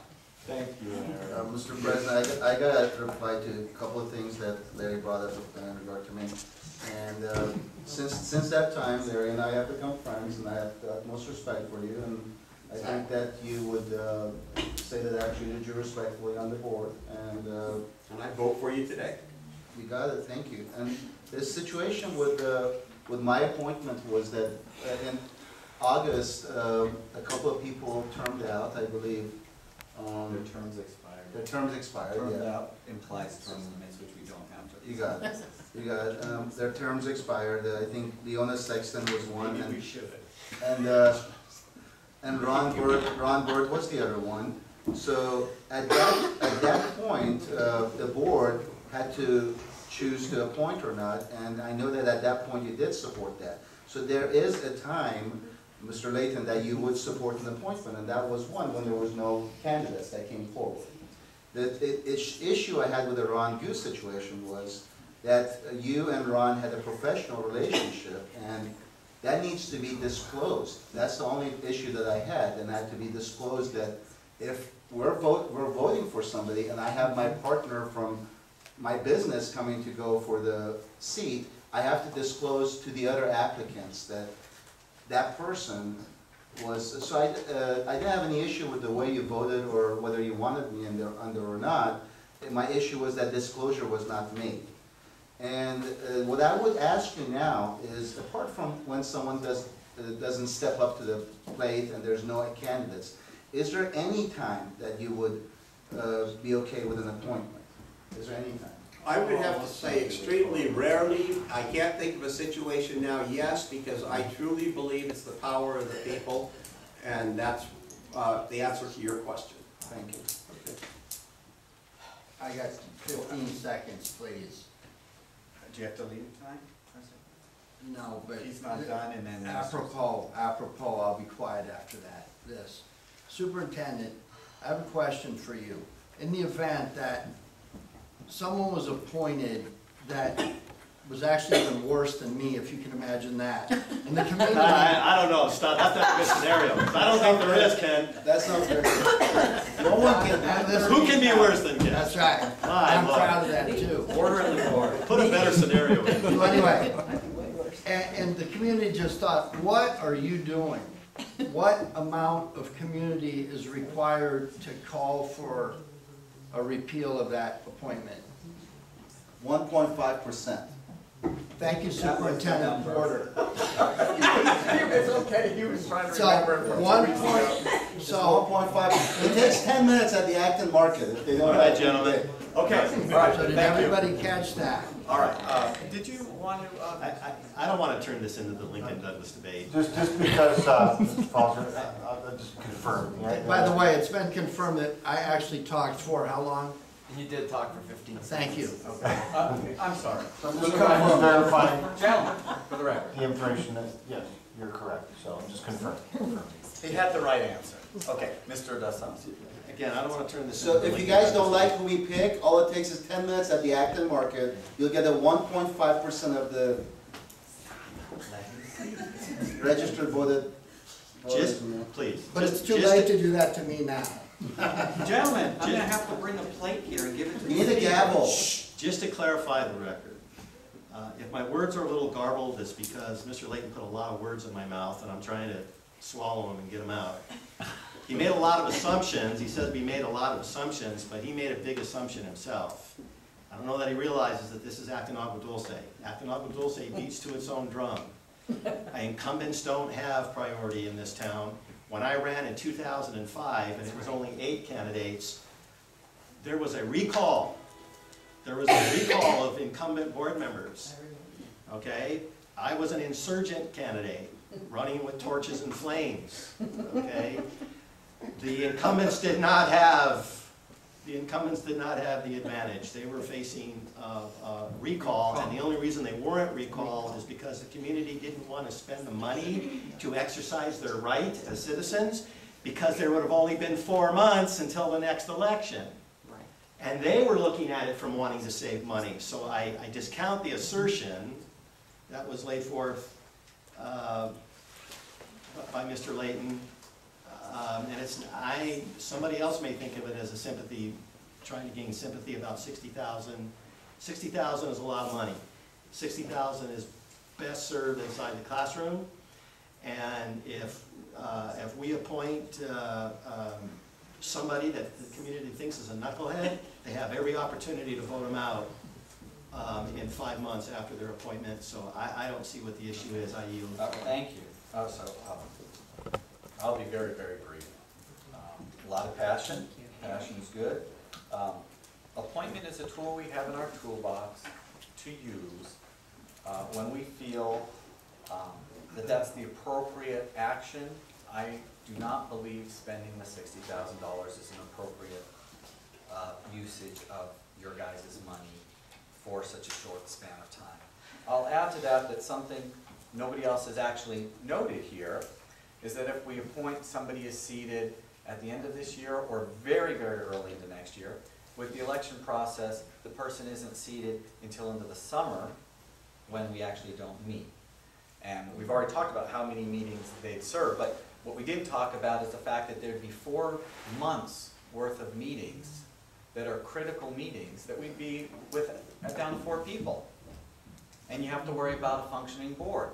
What happens if we get hung on votes? And some of the very critical things we'll be doing in that 4 months is deciding how to fund and proceed with Acton School, whether and how and what contracts perhaps to issue on Vasquez Phase 3. We'll be adopting the budget for the next year.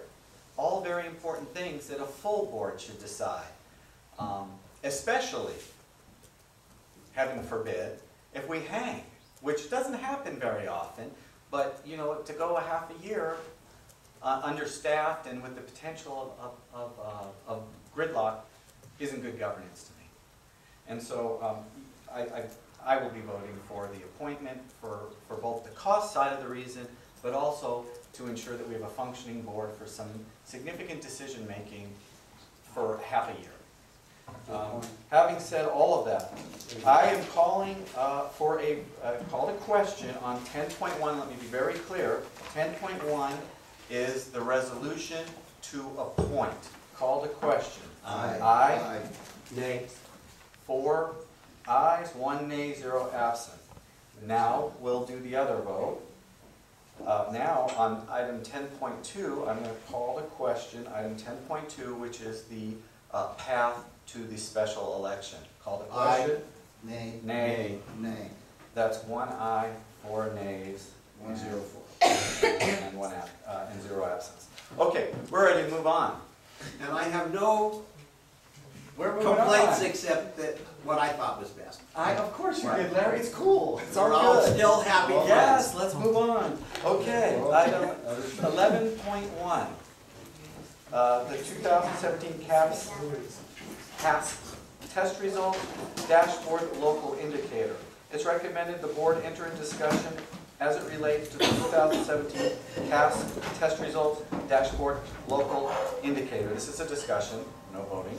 But we're going to open it at 9:36. Superintendent?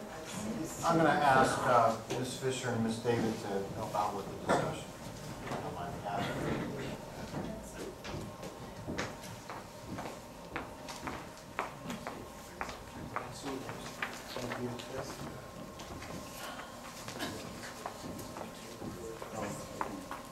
Each one is a set.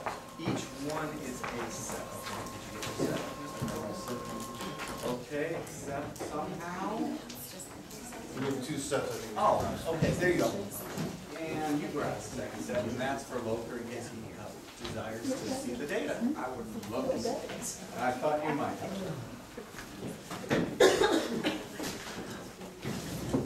So what you have in front of you is the CAST report out results for the spring of 2017, student test results compared to the spring of 2016.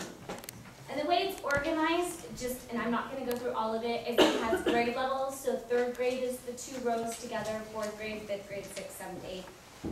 And the green, or blue, excuse me, is anybody who's exceeded or met the standards. The white is nearly met or not met.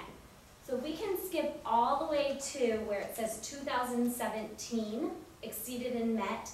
That's the percent of students in 2017 who met the standards. And the column right next to it is the 2016 exceeded and met. So the second to last column is by grade level. So if you were in third grade, as third grade teachers were looking at the data, in ELA, they went up 3% of the students met or exceeded the standards in ELA. In third grade math, it stayed even. No change. Fourth grade ELA, there was no change. Fourth grade math, it went down 15%. However, if you look at the cohort, which means those third graders who moved to fourth grade, which is the last column, we show that really there was an overall, the very last column, there was an overall growth of that cohort from 18% in ELA, and it was only a 1% decline in math. There's some logic there that I got distracted, I didn't follow. Does that mean the same kids aren't getting better, basically? Yeah, it means the same kids, right. So if you look at that green over there, it means the kids who were in third grade in 2016, or most of the kids in 2016, I'm sure there's some who moved and come in, were the same kids who took the test in the spring of 2017. And so there was 18% growth in that percentage for ELA, and there was a 1% decline in math. That makes sense, Mr. Fox? Yeah. No, I'm still lost. It's the same Because kids. Too many pronouns. So just which cell should I be? Last, if you're looking at the very last The row. rightmost column. Last column, yes, thank you. The green Uh-huh. are the kids who were in third grade in 2016, They're but now are in fourth fourth grade in 2017. Okay, And that what that shows their growth. suggests, I think what you're telling me, does that suggest that the third graders who matriculated on to fourth grade, actually, the ELA students actually improved 18%. And general population decreased only 1%, which In math. in math, which, you know, test taking, noise error, or something else. And are you suggesting that that is another way of looking at the data that on its surface looked very poor in the context of the 15% reduction? No, there's two ways we look at data as educators. The first is we look at data, I think as teachers they can tell you that they look at data from a grade level perspective. I'm teaching third graders every year, and so what is happening with third grade every year? So that's the white Sure, column. I understand now. And then the second part of it is, but what is actually happening with those kids as well? As they matriculate. As they matriculate from grade to grade. Thank you. So I did it both ways so you Both could ways. see Yep. both.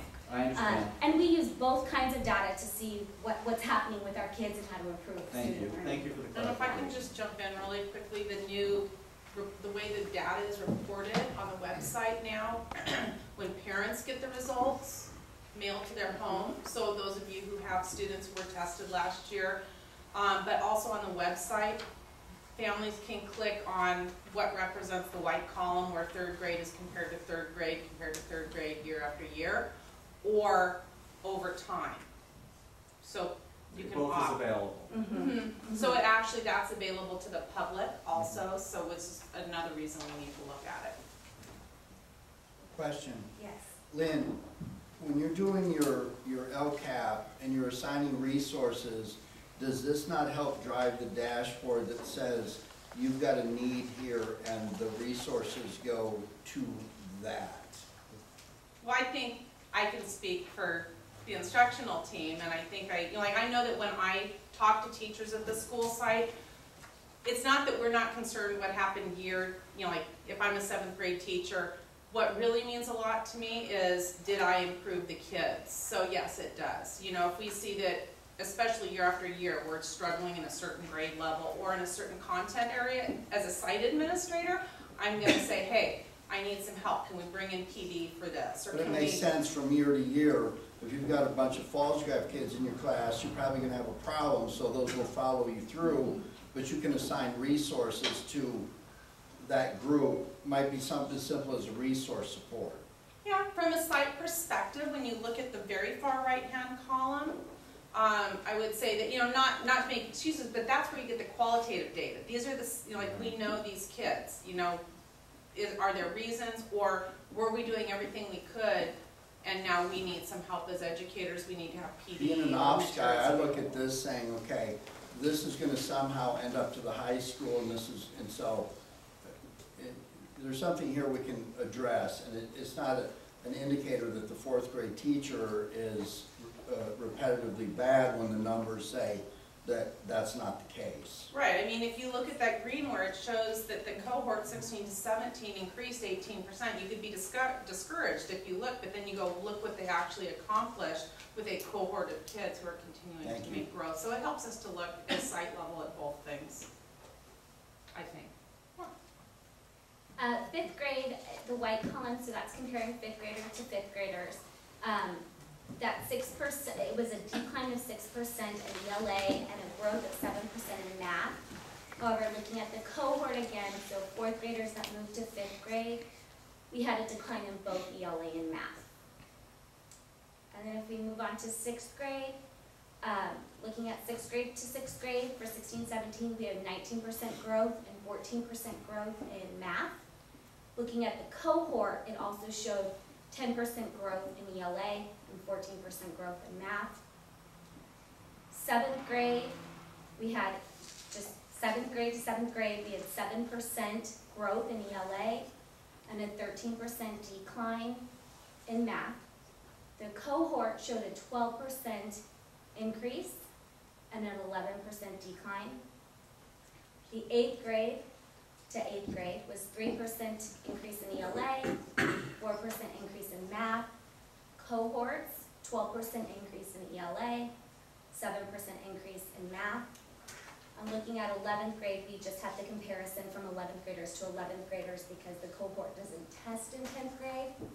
So it's 2% increase in ELA and a 5% increase in math. So, go ahead, please. So what I draw from this is, and we all know this, we have kids here and the class sizes are generally small, there could be 90 kids or 80 kids, is there is some noise from year to year in the class. Sometimes you get this awesome 6th grade class, and sometimes you'll get a 6th grade class that has more challenges. And anytime you have smaller populations of kids, you kind of see that kind of thing. In a large district with large numbers, you're not going to see as much noise in the data. So I hear I think what you said, Miss David, not to discount it, but we all know it happens. There'll be like this rocking class for whatever reason. The water the moms were drinking that year or something. And some years you don't have as strong a class. So I'm not surprised at some of the noise in the numbers, and we all might want to pat ourselves on the back, let's say, for the 19% and 14% increase year. At the same time, we're going, oh, what happened in that 15% down year? And I think the noise can get you both directions. Did you really get that much better that year, or is it just a strong class? So what I heard you say is the way you look at this data is that to try to track class, and that's the cohort data, and see some improvement, and then to look for long-term trends in any particular grade level, or heaven forbid any particular classroom, so that you can apply resources there. Is that how you use this long-term? This is just a snapshot. But is that how generally the trend analysis works? Mm-hmm. It's just a snapshot. Just to interject a little bit, it's also an opportunity for staff to have reflective conversation about the data. It's an opportunity to look at what's working, what's going well, why is that working, what do we think is going on. But when you look at things like the DeForest model and deep conversations about what are we doing that's working for students that are exceeding and meeting, what are we doing for students that are struggling, what are we doing for students that can go beyond the curriculum. So you take this data and you go out at the sites and try to see what it all means? Ideally, it should be leading conversations. It should be helping conversations to take place that are good dialogue about where do we go from here. How does this compare regionally, like within our SELPA? So I have state data. I don't have, just off the top of my head, I didn't do it compared to region. I did it compared to state. And overall, as a state and ELA, for the most part, we usually exceed the standards of our students that are meeting or exceeding those grade level standards. In the area of math, it's an area we continue to work on. We did our math adoption last year. It's pretty typical that when you do a new math adoption that you will see a little bit of a dip in scores that first year. Teachers are learning it. They're trying to figure it out. Students are hearing it a different way. So we're hoping that those scores will go back up. But overall, as a ELA. So there's not a huge market difference you would suspect regionally if I were to go to Sulphur Springs or Palmdale and pull a similar number of students where kind of all education's in the same boat? Like I said, I didn't look at that data. I mean, it depends on the type of student that they're asking. I have one question real quick. You have this data and you said that it was online. Would I be able to pull out past data as well? Absolutely. If you go to cde.org, you can pull up all this data. Amanda, thank you very much for this. It's very helpful to me. One thing I didn't understand that you explained, is there a reason that, for instance, grades 9, 10, and 10th are not on here, and also starting maybe at first or second grade? They're not tested. So this is the CAPS testing. So in the state of California, we only test kids 3rd through 8th grade consecutively and then again in 11th. What I meant to ask is, what is the reason for that? Good question. It's actually related to federal law, which is changed. It used to be No Child Left Behind and now it's ESSA. Okay. But by federal law, states are only required to test from 3rd grade through 8th grade and then one time in the high school. And so because of the costs of it, states typically only, in the dark ages, we used to actually test in 2nd grade. I don't remember what test that was, CAT or STAR. It was some acronym. But it's basically related to what we're required to do under federal law. Thank you, Ms. So let me fix my flipping comment. Go talk to the president. I know. You want more testing. So, there's a lot more I would talk to them. I don't think yeah, so we just have a couple more things that we wanted to share with you. So Lynn and I worked on, last year she did a great presentation on what the California dashboard is. And so that replaced where you used to have your API and your AYPs, that sheet, it looks like this. You probably remember her showing you that with the different colors. And so that was the state indicators. And so you could go on and you can see, so if you go to CDE, you can go on and you can see the growth or the decline and where we're at and all of that. This year, in addition to the state indicators, we had to add local indicators, which are reported as met, not met, or not met for 2 or more years. And they're way more subjective. It's not just data-driven. So the first local indicator was basic services and conditions, and this is just Williams reporting. And we met the criteria in this priority. Next one. Sure.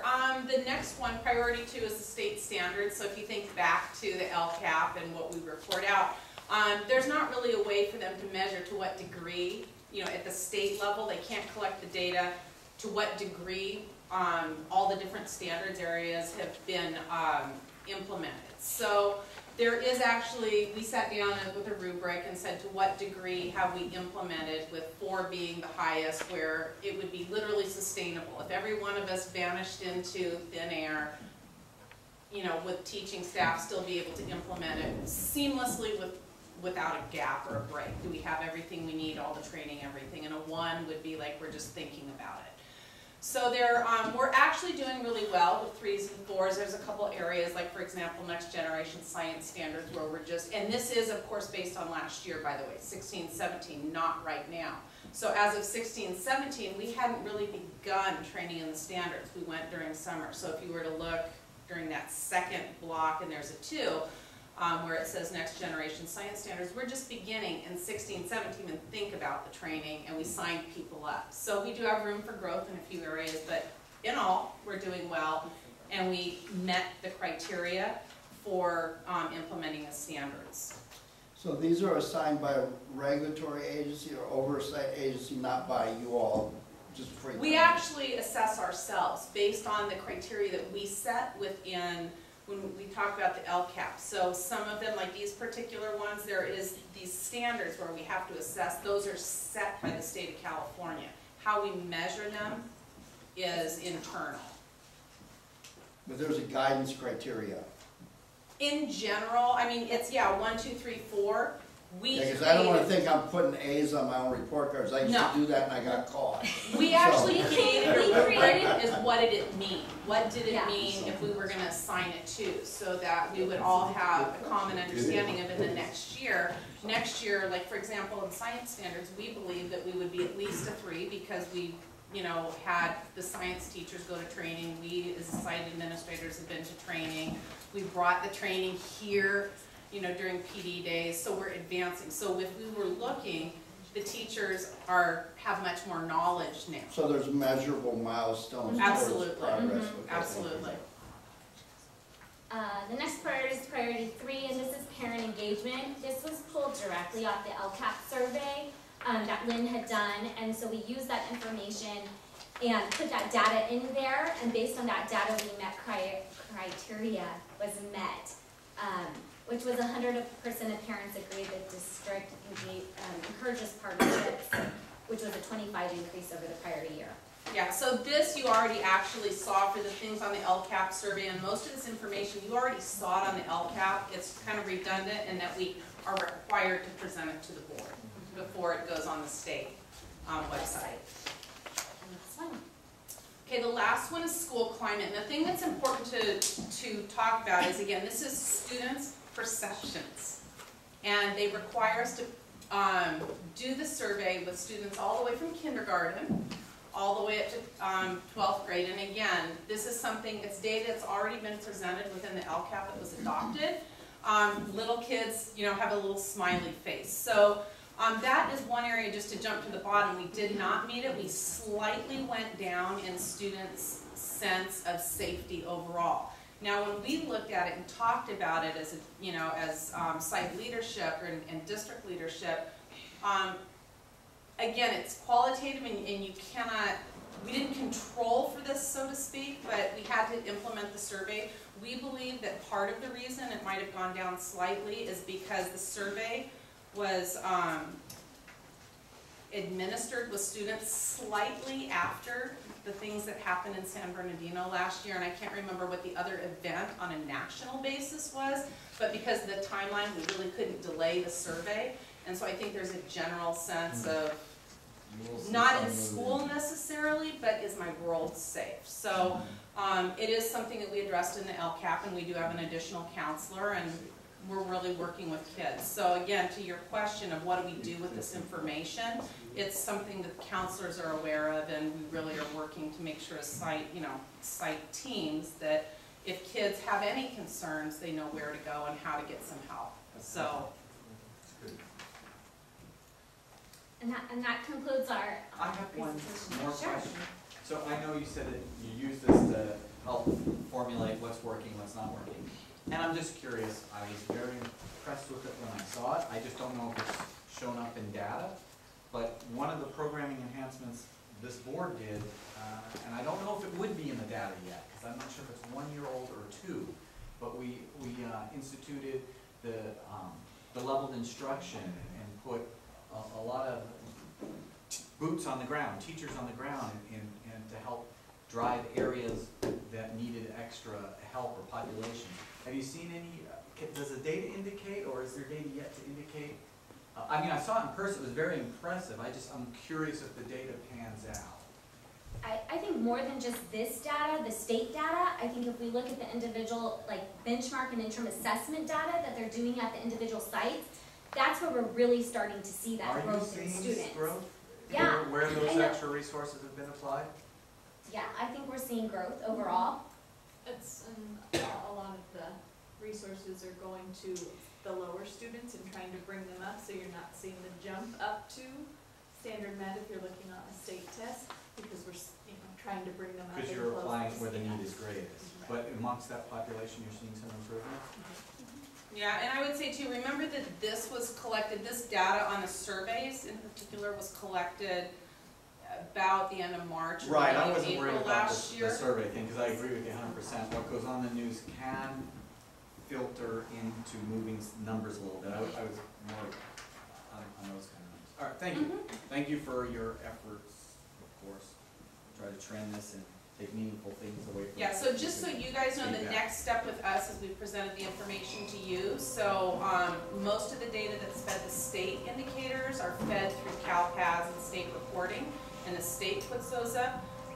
Our districts are required after we presented it to boards to, as an information item, to upload that information into the state database, and then it will ultimately show up as a local indicator. So what you've seen will be sent to the state now that we've shared it with you, so that it'll end up.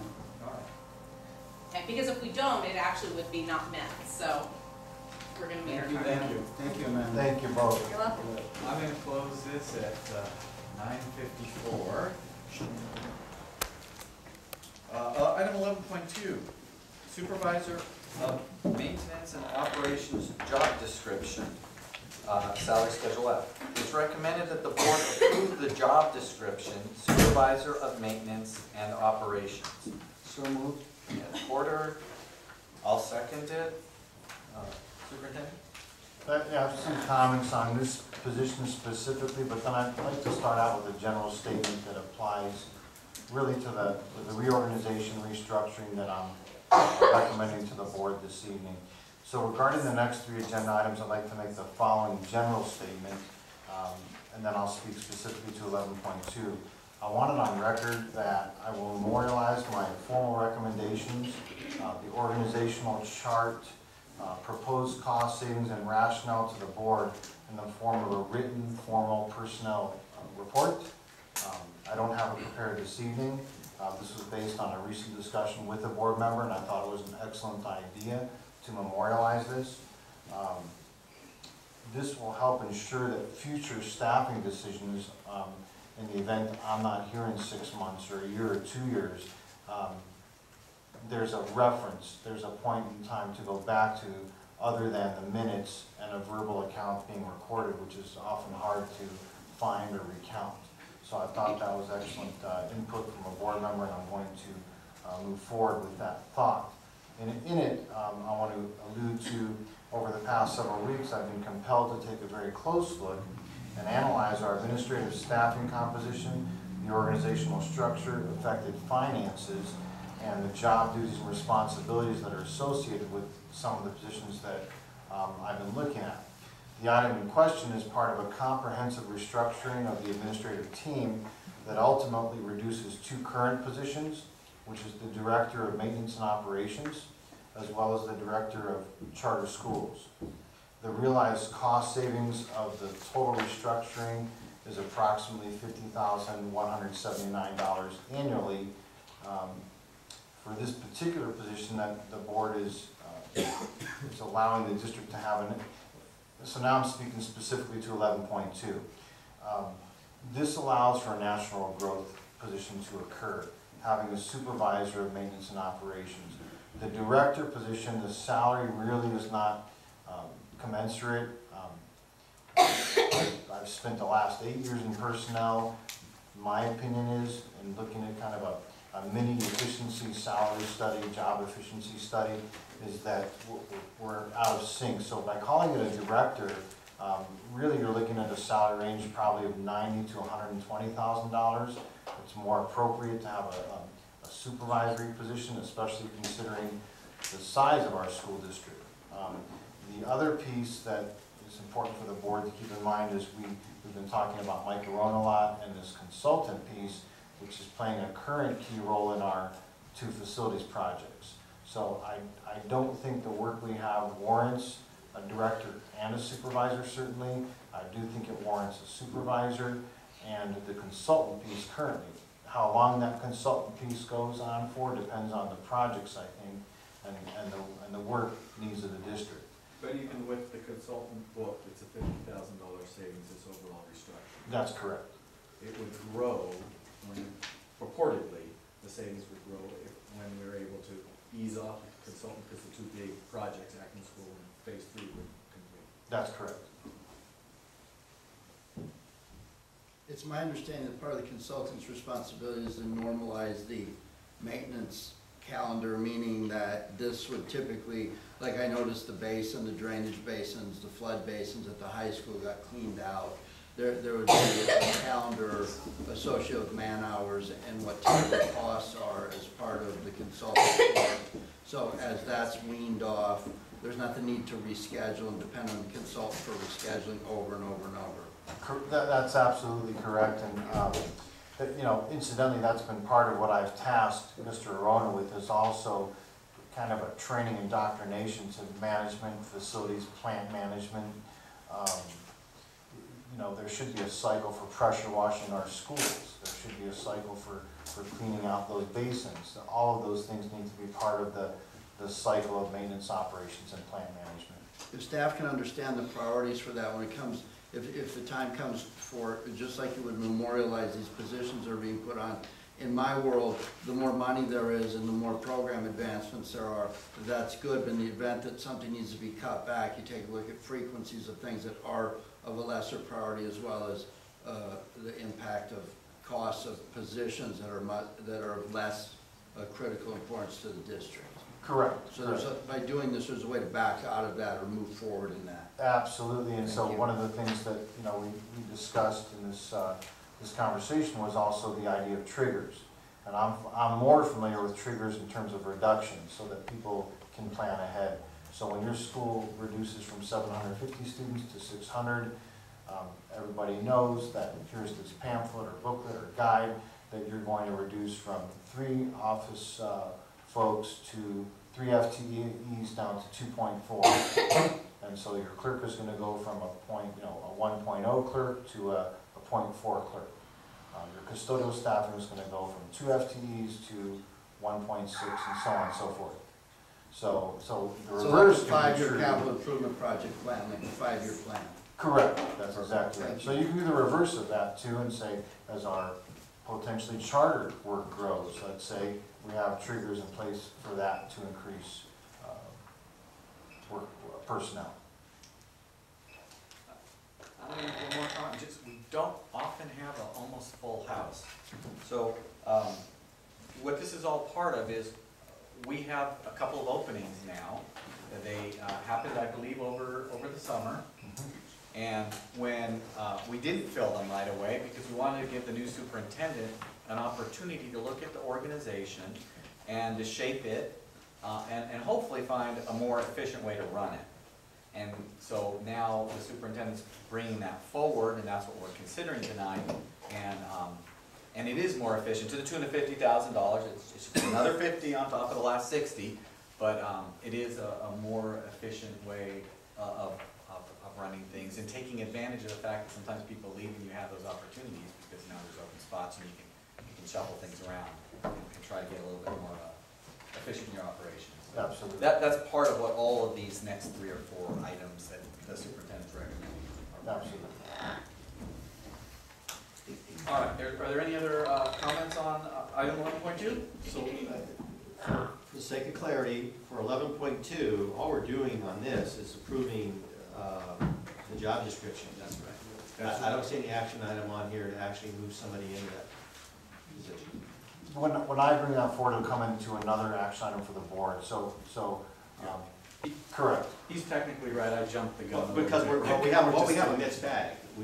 We're approving 2 job descriptions, but also making an appointment. I could have brought forward the personnel action item in the same meeting as the job description. I chose not to. That's fine. Yeah. I just, Mixed bag, because we're conflating the three items, which is fine, but two of them are job descriptions, and the other is an actual appointment. Correct. Thank you. Thank you for the clarification, absolutely. Okay. Call the question on 11.2. Aye. Aye. That's a 5-0-0. Okay, item 11.3, executive assistant to the superintendent job description, salary up. It's recommended the board approve the job description, executive assistant to the superintendent, and salary schedule F. It means it appears on salary schedule F, which we're not actually voting on tonight. That's an existing salary schedule. I'll happily move it. I'll happily second it. Okay, so that's Mark. Happy Mark and happy Ed. Yeah. Okay. Any discussion on this one? Just a couple brief comments. At this time, there's two positions that are identical. Secretary to the superintendent / human resources. Really, the organization, the restructuring piece, the position, the executive assistant to the superintendent is a very different position than the human resources secretary position. Even the word secretary to me doesn't really fit this position. The duties and responsibilities that are aligned and the essential job functions that are aligned in the superintendent's office are kind of a unique animal.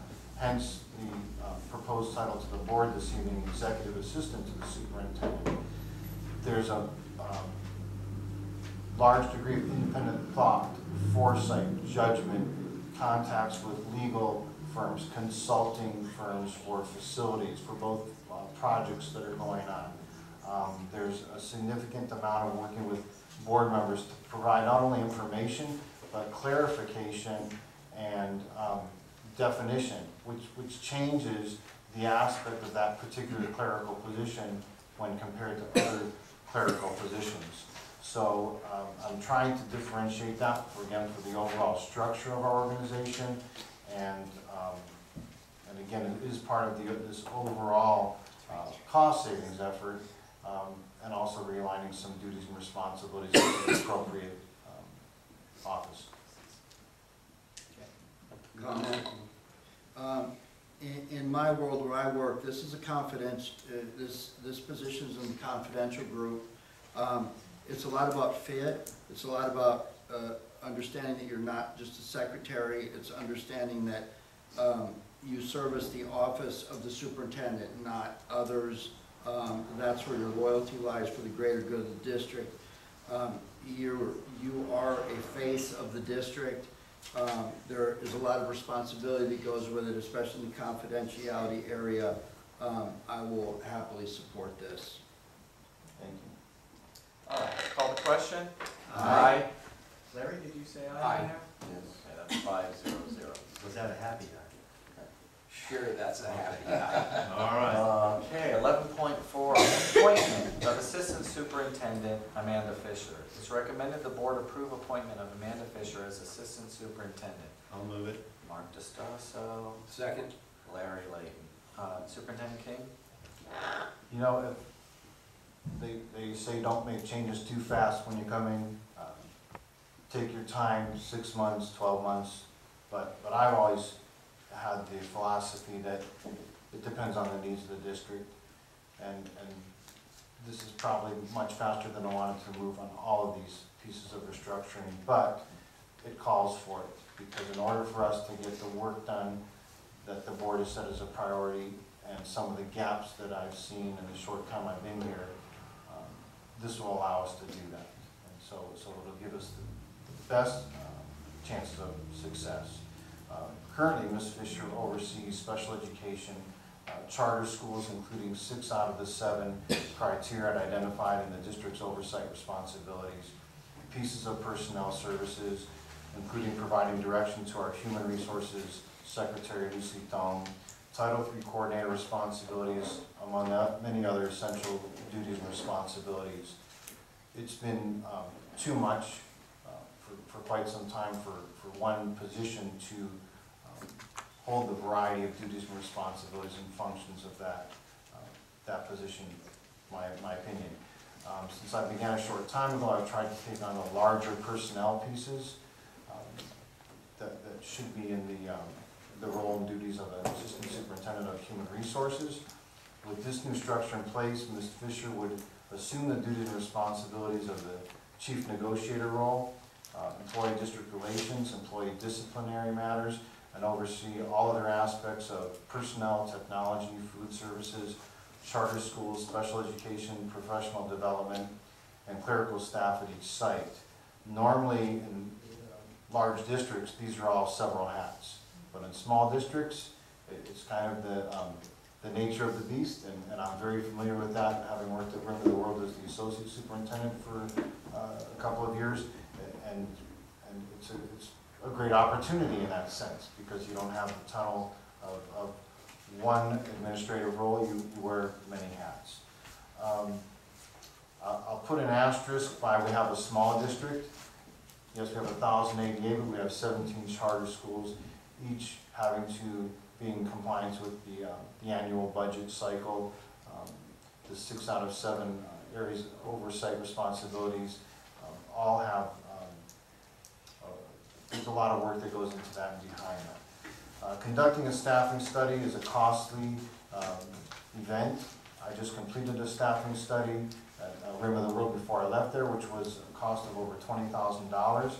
Based on my experience in the school districts that I looked at to come to all these decisions, the 6 districts I looked at were all in the range of 3,000 to 5,000 ADA.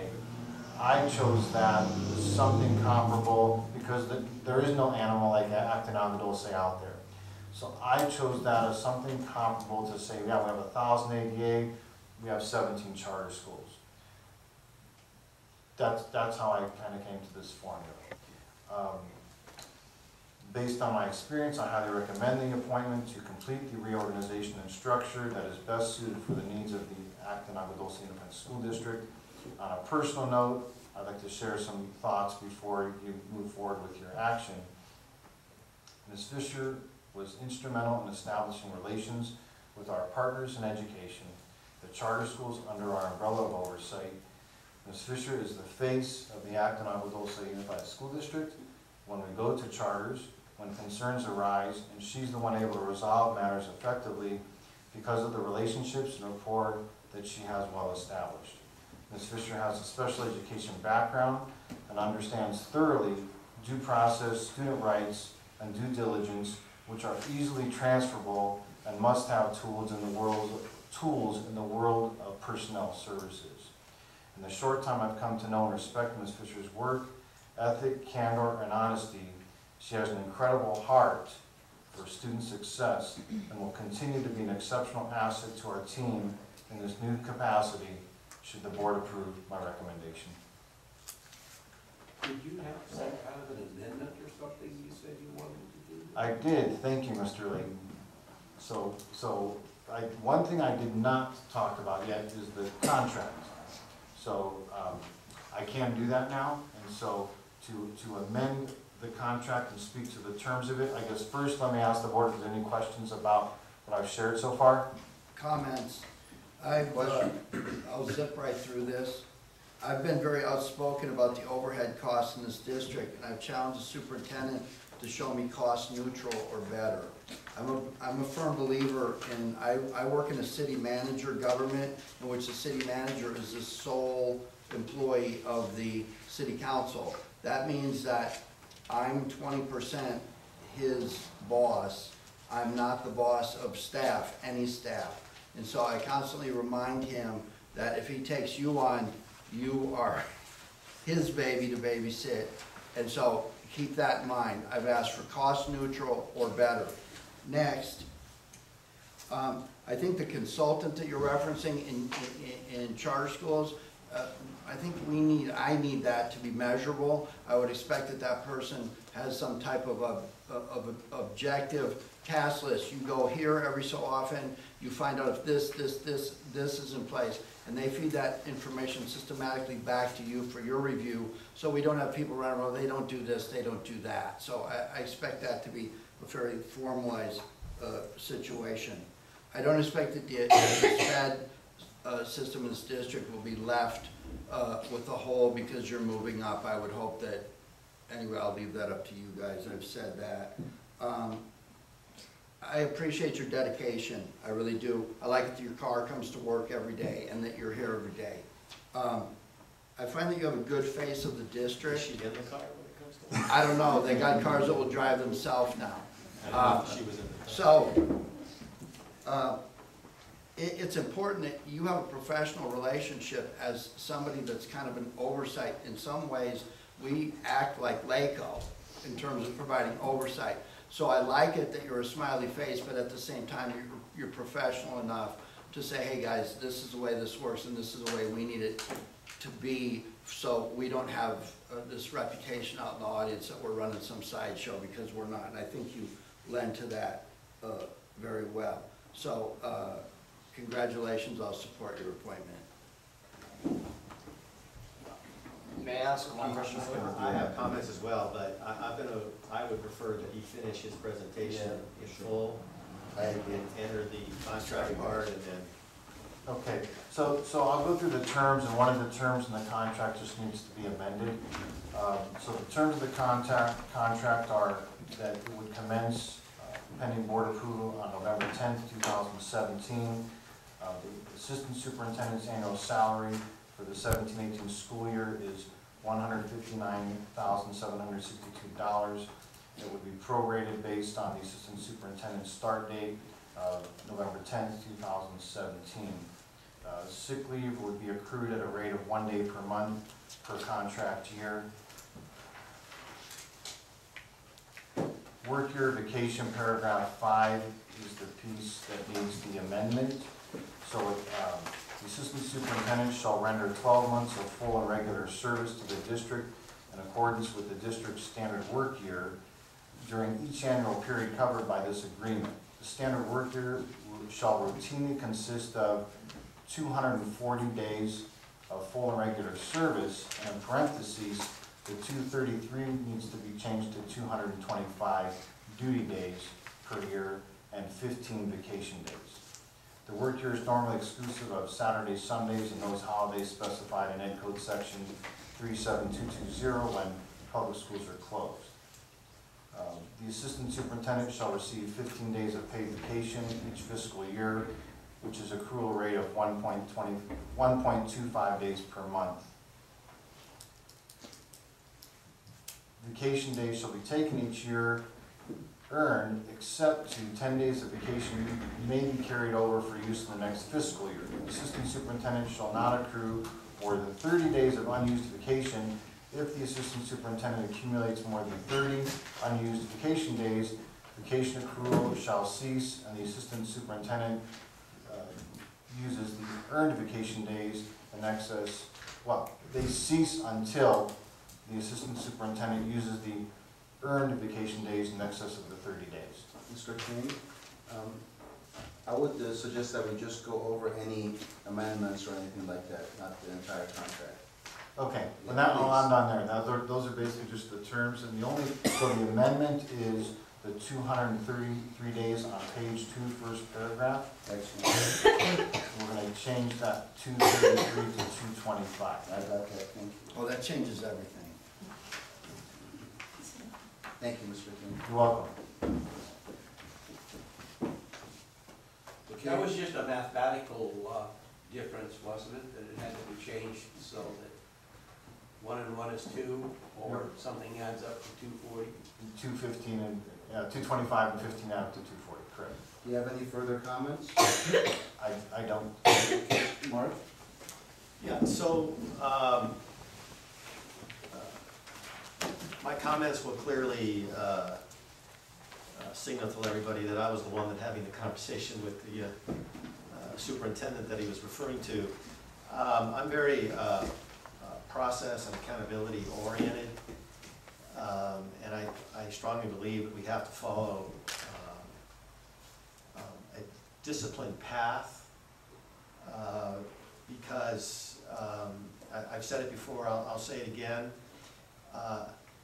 money is the only physical item on the planet that defies physics. It will disappear. And it is the only thing that will disappear. And so we have to be disciplined in how we pursue this. I am absolutely in full support of the reorganization strategy. I am in full support of Amanda's promotion. I'm a firm believer that we need to attract and retain good people, and so we have to provide opportunities and reward them when it's deserved. So none of that is an issue. But I want to make sure that we don't have money disappearing in defying physics. So I think it is critically important that in essence, the superintendent now has a verbal contract with the board that as we move to move a secretary to an executive assistant, to move maintenance staff to a maintenance supervisor, and to move a principal director to an assistant principal superintendent job, that we are in essence eliminating two positions. We're eliminating a principal director position, and we are eliminating a maintenance manager. Okay, so my conversations with the superintendent, and he assures me that he has appropriately evaluated this, is in doing this and eliminating these two positions, this is how we get to the 50,000 savings. Is to make sure that this reorg is effective, and that in a year from now, we don't get, oh, we need another director position. Oh, we need another maintenance manager. That's where your money starts to disappear, because we upgraded these other positions to replace others, and then we brought those others back, and then we. Government tends to do this all the time, and then we sit there and we look at budget development and go, why don't we have any money? Why are we spending so much money? Why is there so much bureaucracy and top-heaviness? And so it's really critical that we go through a job analysis and make sure that from an effective work study, that this is actually what we need. Okay, so. Which is why I think it's important that Mr. King writes a personnel report that lays out the reorg and the elimination of two positions. And that way, if he falls off of a truck tomorrow, and the school board happens to go with Larry to a conference, and we all end up falling off the same truck, there's some breadcrumbs to follow, and we can go through and we can put the organization back, and it's the only way to maintain institutional memory, so that we're on pace with where we are and don't have an unnecessary expenditure of funds. So I look forward to seeing that, and I'm excited about the reorg and the ability for other employees to enjoy the reaps of good work and take on additional responsibilities and continue to move the district forward. So I feel that with those assurances in mind, I have absolutely no reservation with the reorg strategy or who you intend to put into those positions, to include Amanda.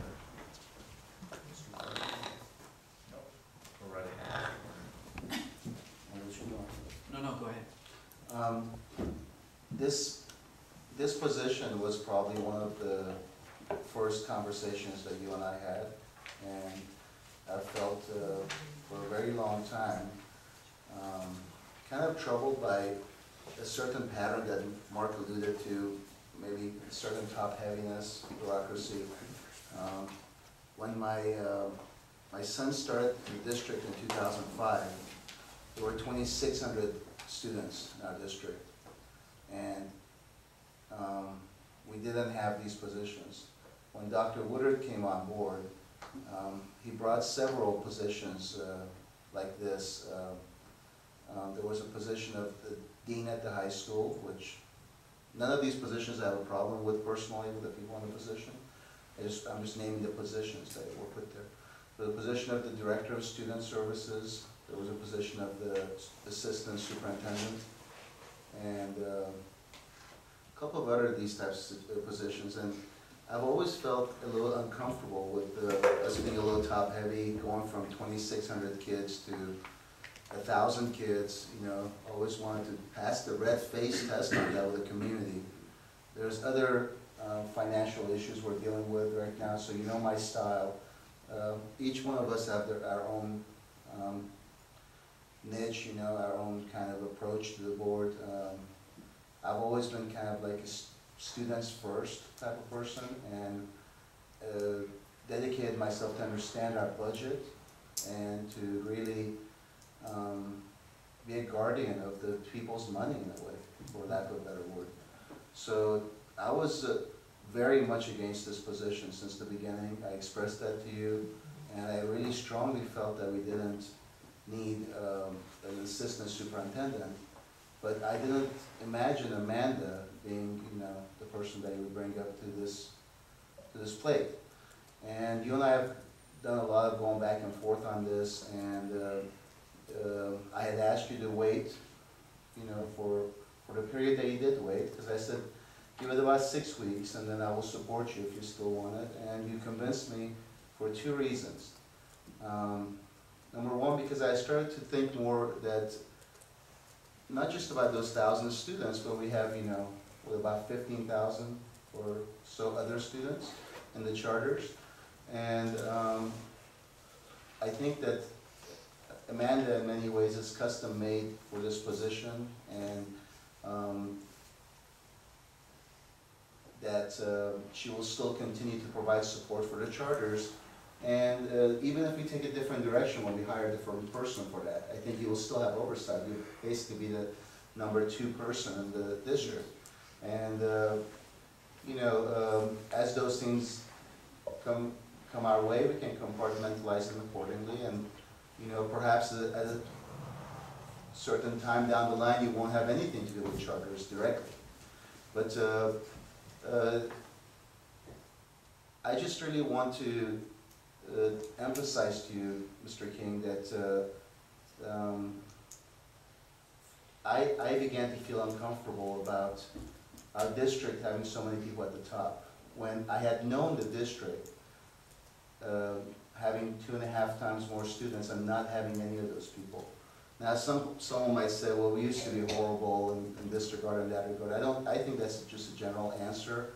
It's not, I don't remember it being that way. I will support this appointment because of who it is and because that you recommended it. But I did have issues with having an assistant superintendent in general, and I really wish you the best, and I know you'll rise to the occasion if not already being there at that level. So thank you very much, Amanda, and thank you for going through that period and doing your due diligence in this process. So I will support you on this, and I'll support Amanda, and let's keep going down this road where we structure the staff to the point where it meets your vision. And you know, like Ken said, we're just 20% of 5 people. This is your staff. In general, I will always support you, but you went for this position despite my some very strong objections that I had, and I respect that. And you articulated to me, and you made me a believer. So you'll have my support. Thank you. Any other comments? Fine, I'll make mine before I call the question. So I just, and I don't disagree with anything Ed says, but I kind of feel that I'd like to maybe present some things in a different light. So we are being more efficient. This is a reduction of spots, as Mr. DeStasso pointed out. But I'll also point out that I don't want to return, I was a parent here too, to those days when things were so free around here, so free that it was like chaos. You know, the start of school was chaos. Calling the office was chaos. You know, Brett Woodard brought in an awesome staff. He convinced us of the need for a strong front office so that objectives could be achieved. And we have achieved many objectives over those years. And so you know, you can't be so lean that you don't get objectives done.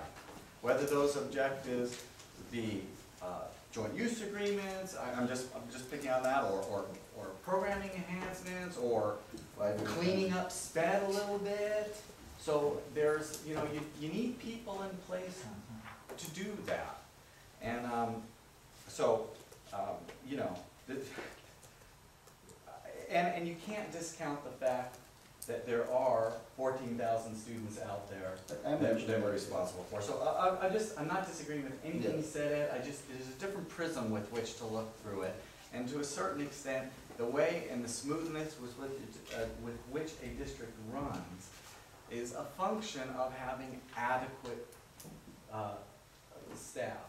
And he convinced me of that person. So that's all. I want to just say my piece. So, call to question? Aye. Aye. That's a 5. Congratulations. Okay, moving on, 12.0, future agenda items, VHF traffic study. We'll see how this works out. Maybe it's pretty good now. You know, maybe let's leave it there for another month as a future agenda item, see how this all goes. How about the Mountain Valley, as Larry brought it up? Well, I think Larry took. He wanted to put on the agenda, maybe just put it on. The SRTS, specifically to High Desert. Okay, so, I'm not sure. Does this I'm not opposed encompass to it as an agenda item, it's just, what are we going to How talk about about? just putting on future agenda? He's taken an action to call a meeting and meet with the county. I think it's appropriate to put it on a future agenda item, but I wouldn't be setting a date for it. I agree with you, that's what I'm saying. Fine, to keep it up visible, yes.